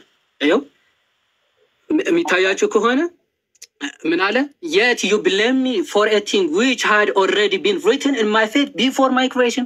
ከመፈጠሬ ከ40 ዓመት በፊት በአላህ የተወሰነብኝ ውሳኔ ነው። ስለምን ትወቅሰኛለህ እኔን አለ። በአሱ ጥፋት ራሱ አይደለም አዳም ከገነት የተባረረው፣ ፐርፐዝሊ በአላህ ውሳኔ ነው። ስለዚህ በቃ አይሺ በአላህ በራሱ ውሳኔ ነው ማለት ነው። የመጨረሻ የጠየቀኝን ጥያቄ ልመልስ። በጣም ብዙ ማስረጃዎችን ልሰጥ እችላለሁ። ባይዘወይ የክርስቶስ አምላክነት በመጽሐፍ ቅዱስ በመድኃኔዓለም እኔ ሼም ይዞኝ ነው ራሱ ዝም ያልኩት ማለት ነው። ራዕይ ምዕራፍ 1 ከቁጥር 8 ላይ ክርስቶስ ራሱ ያለና የነበረ የሚመጣ ሁሉን የሚገዛ ጌታ አምላክ አልፋና ኦሜጋ እኔ ነኝ አለ። ይህ ብቻ ነው? አንደኛ ዮሐንስ ምዕራፍ 5 ከቁጥር 20 ምን ተብለው ተገለጸ? ስለ ጌታችን የእግዚአብሔር ልጅ የሆነው እንደመጣ እውነተኛውም የሆነው እናውቅ ዘንድ ልቦናን እንደሰጠን እናውቃለን አለ። እውነተኛውም በሆነ በእርሱ አለን ካለ በኋላ እርሱም ልጁ ኢየሱስ ክርስቶስ ነው። እርሱም እውነተኛ አምላክና የዘላለም ሕይወት ነው። አሜን። ቴንኪው። እሺ አሁን እንደዚህ ነው የሚሆነው። የመጨረሻ ዙር ነው የሚሆነው። ለሌላ ፕሮግራም ስለገባው ኦሳማ ይናገርና ቀጥለው ወደ አይ ቲንክ ኤፍሬም ባለ ጊዜ አንድ ይናገርና ለሌላ ጊዜ ቀጠሮ ይዘን እንሰለማበታለን። ምክንያቱም ቅድም መዝማን ነው ልደት ሲናገር ከተናገረ በኋላ ዮሐድም ስለተናገረ ማቆም ያለብን ኤፍሬም ባለ ጊዜው ጋር ስለሆነ እንሰለማበታለን ማለት ነው። ከዛ ነገ ወይ ከነገ ወዲያ ደግሞ ቀጠሮ ይዘን እንደዚሁ እንመጣለን። እሺ ኦሳማ 9 ደቂቃ አለው እንዴ? ኦኬ ኢስማዑኒ ጀይደን።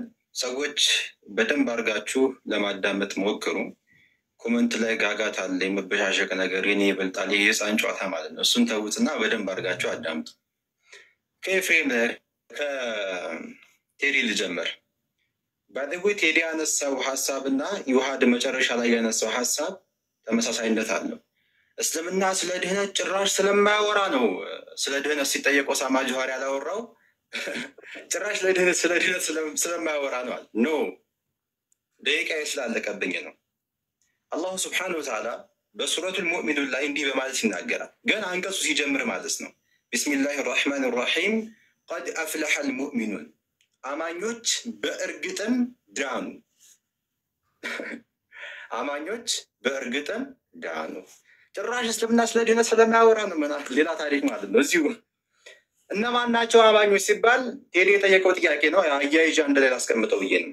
እነማን ናቸው እነዚህ የዳኑት? ይድናሉ አይደለም፣ ዳኑ ማለትም ጀነትን አገኙ ማለት ነው። ኦኬ ተረጋገጠላቸው። በምድራዊ ህይወታቸው ጀነት እንደሚገቡ ተረጋገጠላቸው። እነማን ናቸው አማኞች ሲባል አለዚነ ሁም ፊ ሶላቲሂም ኻሺዑን እያለ ተግባራቸውን ይገልጻል። ስግደታቸው ላይ አላህን የሚፈሩ ናቸው እያለ ተግባራቸውን ይገልጻል። ተግባራቸው አለ። ያ ተግባራቸው ደግሞ ከአላህ እዝነት ጋር ጀነት ያስገባቸዋል።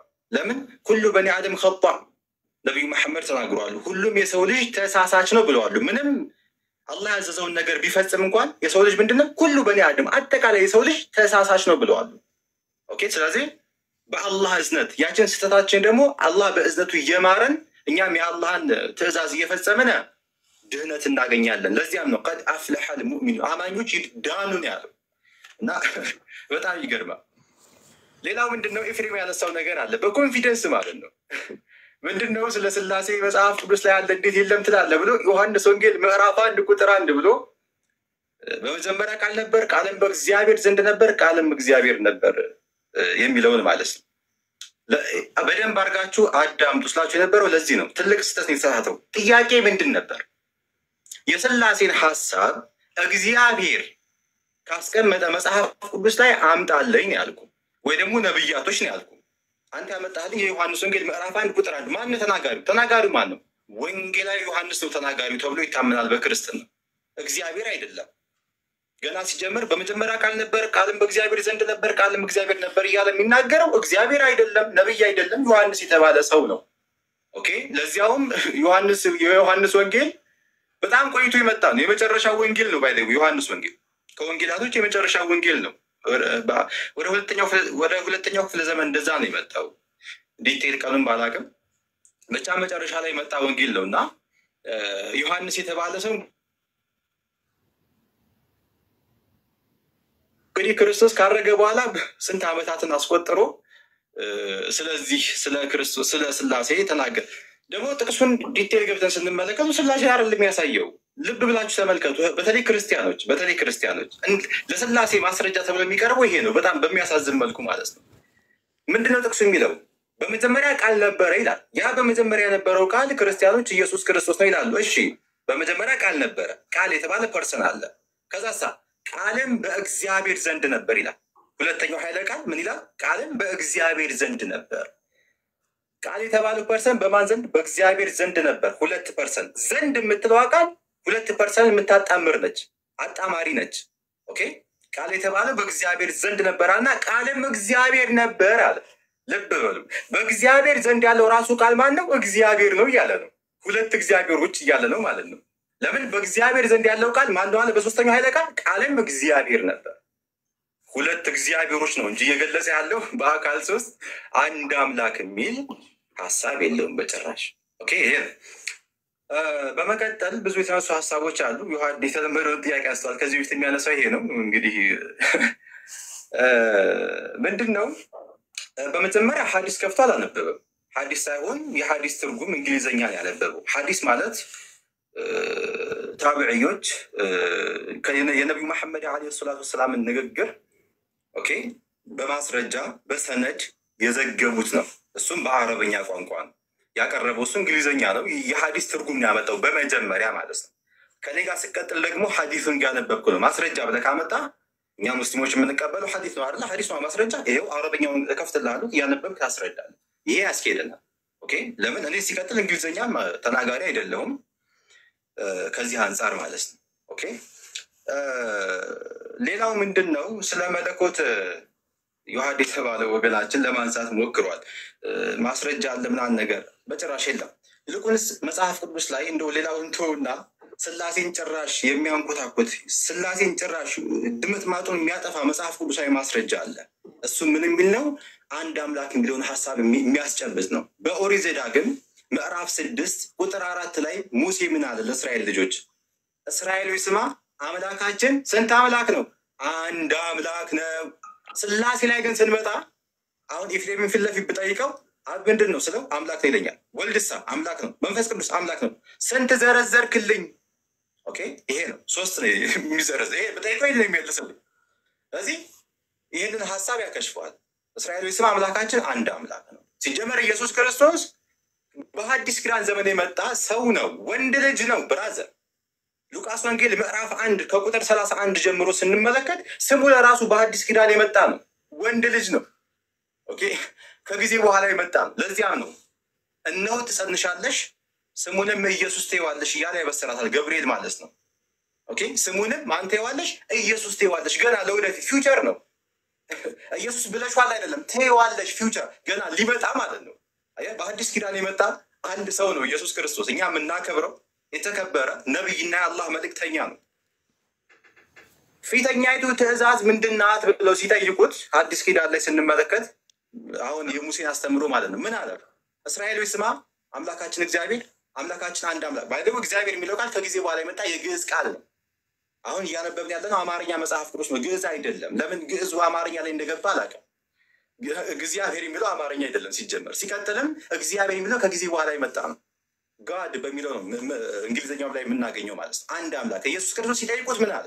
ፊተኛይቱ ትእዛዝ ሙሴ የሰበከው ማለት ነው። እስራኤሎች ስማ አምላካችን አንድ አምላክ የሚለውን ሀሳብ ሲጠይቁት ምን ብሎ ራሱን አልጨመረም። በአካል ሶስት አንድ አምላክ እኔም አለሁበት አምልኩ የሚላል ነገር ጭራሽ ማለት ምንድን ነው ያለው?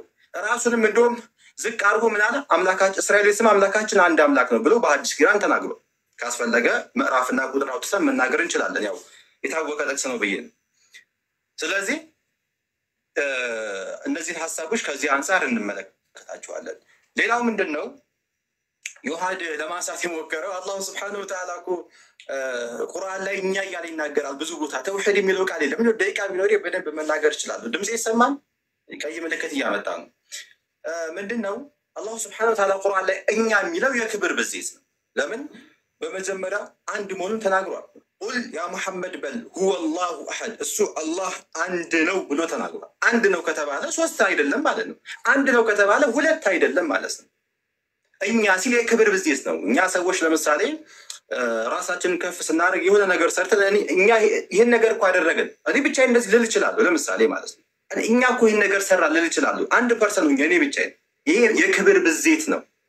ቁርአን ላይ አላህ እኛ ሲል የክብር ብዜትን እያሳየ ነው። አሁን ቴዲ እንዳለው ፕሮግራም ይዘን በደንብ ብንወያይ ደስ ይለናል። አሁን ለራሱ እንዳጋጣሚ ነው እዚህ ጋር የተገናኘኑ ማለት ነው። አላኩል ያህል ያነሳቸው ሀሳቦች ያው ያስታወስኩትን ለመግለጽ ሞክሬያለሁኝ። ግን ዮሐድዬ ማስረጃ ብለህ ስታመጣ እኔ ጋር ስመጣ ሐዲስ ክፈት። ሐዲስ የእንግሊዝኛ ከፍተ ምናምን እሱ እኔ ሲጀመር አልጠቀምበትም። ሐዲስ ማለት አረበኛው ነው። እሱን ከፍተ አብረን መማማር እንችላለን። ስለዚህ ይሄ ነው። በአማርኛ ደቂቃ አልቋል። አማርኛ ይቅርታና ቴዶ እኔ ማጠቃለያ እሰጣለሁ አይደል? ምናልባት ታች ለዮሐድስ እየተባለ ስለሆነ አልሰማውም እና እኔም ማጠቃለያ እሰጣለሁ አይደል? ትሰጣለህ። እንደዚህ ስለሆነ የሚሄደው ማጠቃለያ በአንተ ነው የምንጨርሰው። በአማርኛ ቁርአን አለ ኦስማን ሳም ነው ወይስ በአረብኛ? በጣም አማርኛም ቁርአን አይባልም። የቁርአን ትርጉም አማርኛ አለ፣ አማርኛው ቁርአን አይባልም። ቁርአን ማለት ራሱ የወረደበት ሉገቱል አረብያ ነው፣ አረብኛ ቋንቋ ነው ራሱ። ለምን አላህ ቃሉን ሲያወርድ በአረብኛ ቋንቋ ነው የተጠቀመው። አማርኛው የቁርአን ትርጉም ነው እንጂ የሚባለው ራሱ ቁርአን አይባልም። የቁርአን ትርጉም ነው የሚባለው። ትርጉም ደግሞ ሲሆን ልዩነት አለው፣ ዲፈረንስ አለው። አንድ ቋንቋ ወደ አንድ ቋንቋ ሲተረጎም የሚያመጣው ክፍተት ይኖራል። ስለዚህ ፊት ለፊት ባለው ቋንቋ አማርኛ ተናጋሪ እንደኔ ያለ አዲስ ሰው አረብኛ መልመድ አለብኝ ማለት ነው። ስለ ቁርአን ለመገንዘብ ማንበብ ፈልጋለሁ ብል በአማርኛው መገንዘብ ትችላለህ። የበለጠ ደግሞ አንደርስታንድ ለማድረግ አረበኛውን ትማራለህ። ለዚያም ነው እስልምና ላይ ከልጅነታቸው ጀምሮ ቁርአንን አረበኛውን የሚማሩት ማለት ነው። ልጨርሳ ጠየቅኝ አይደለ? ጣልቃ አትግባም። አንተ እያንዳንዱን ነገር እንደ ጭቆና አትየው። ተረጋጋ። የቤቱ ውስጥ እኔ ነኝ። እኔ ሌላ ነገር እኮ የለኝም።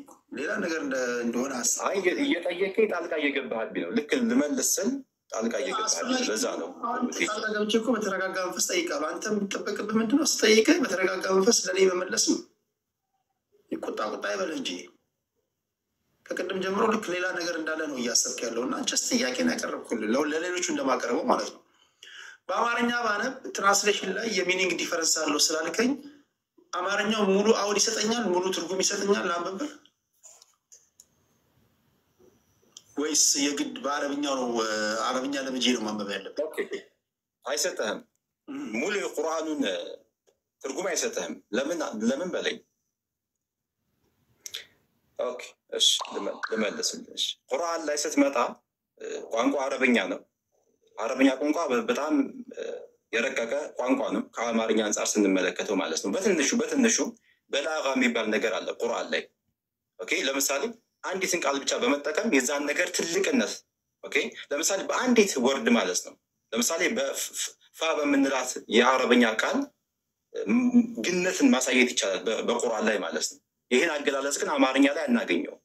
ለምሳሌ በጥቂቱ ማለት ነው። ብዙ ብናነሳውን ይህ ሲጀመር ግልጽ ነው። አንድ ቋንቋ ከአንድ ቋንቋ ጋር እኩል የሆነ ትርጉም ሊኖረው አይችልም።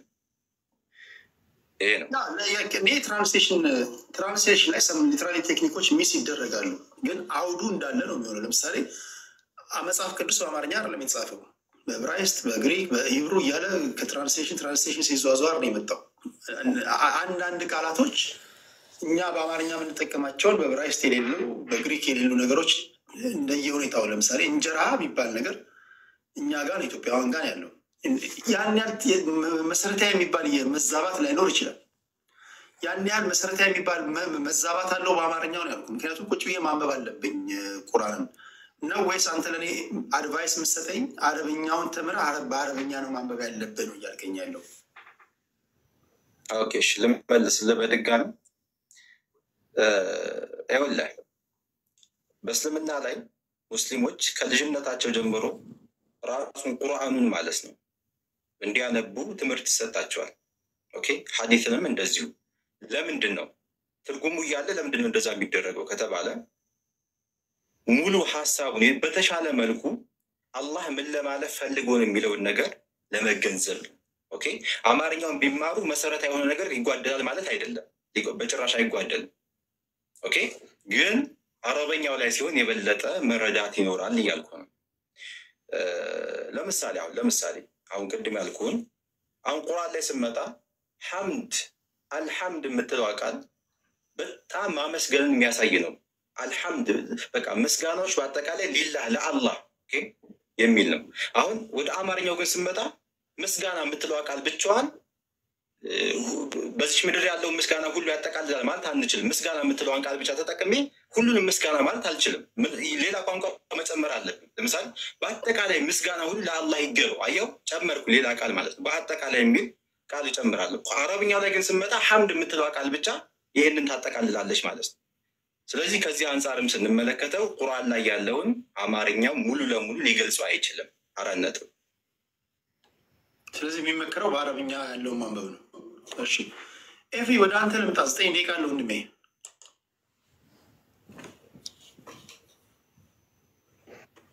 ቴዲ አመሰግናለሁ። ዮሐድ ማጠቃለያ ይሰጣል። ለሰዓት እንትን ለማለት ለፈለጉ በነገራችን ላይ የመጨረሻችሁ ነው። ኦስማን ሌላ ጊዜ እንገናኛለን። መቆይ ግን በተሰምታ አንድ ላይ ብንወጣ ይሻላል። ይቆይ አንዳችሁ 3 ስለሆነ ዲስሬስፔክት ስላደመጡ ቴዲ እኔ ድጋሚ እድል የለኝማ። ኦኬ መውረድ ከፈለግ መውረድ ትችላለሽ እና ከልክሎ አሁን ቁርአን ላይ ስትመጣ ኸምር መጠጥን አላህ እንደከለከለ ቀጥታ አስቀምጧል። አሁን መጠጥ ሲባል እንደ ዓለም አቀፍ ብንመጣ ይታወቃል አይደለ እንዴ? መጠጥ ሲባል ይታወቃል። ጫት ግን ሲባል የማይታወቅበት ሀገራቶች አሉ። ልክ ነኝ አይደለም? ስለዚህ አላህ እንግዲህ ቁርአን ላይ እያንዳንዱን ነገር አያስቀምጥልን።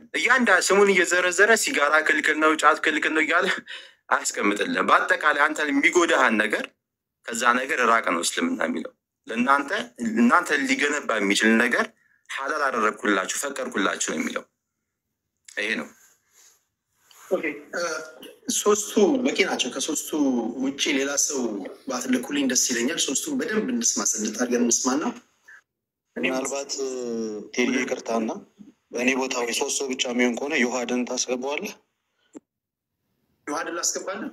አስገባው። ዮሐድ ንጉስ የሚለውን ሰላም ብያለው ሁላችሁንም። ቴዲ በዚህ አጋጣሚ ኤፍሬም ሰላም ብያለው፣ ኦዛማ ሰላም ብያለው። ሰላም ክርስቶስ ከሁላችሁ ጋር ይሁን። መሀል ላይ ገብቼ ስላወራው ችግር የለውም። ያው ዋናው ነገር ምንድን ነው፣ እኔ ዓለም ውስጥ ያለው ልጅ ነኝ። እንደምታውቁት ፖለቲካ ነክ ጉዳይ፣ የተለያዩ ሴራዎች ምናምን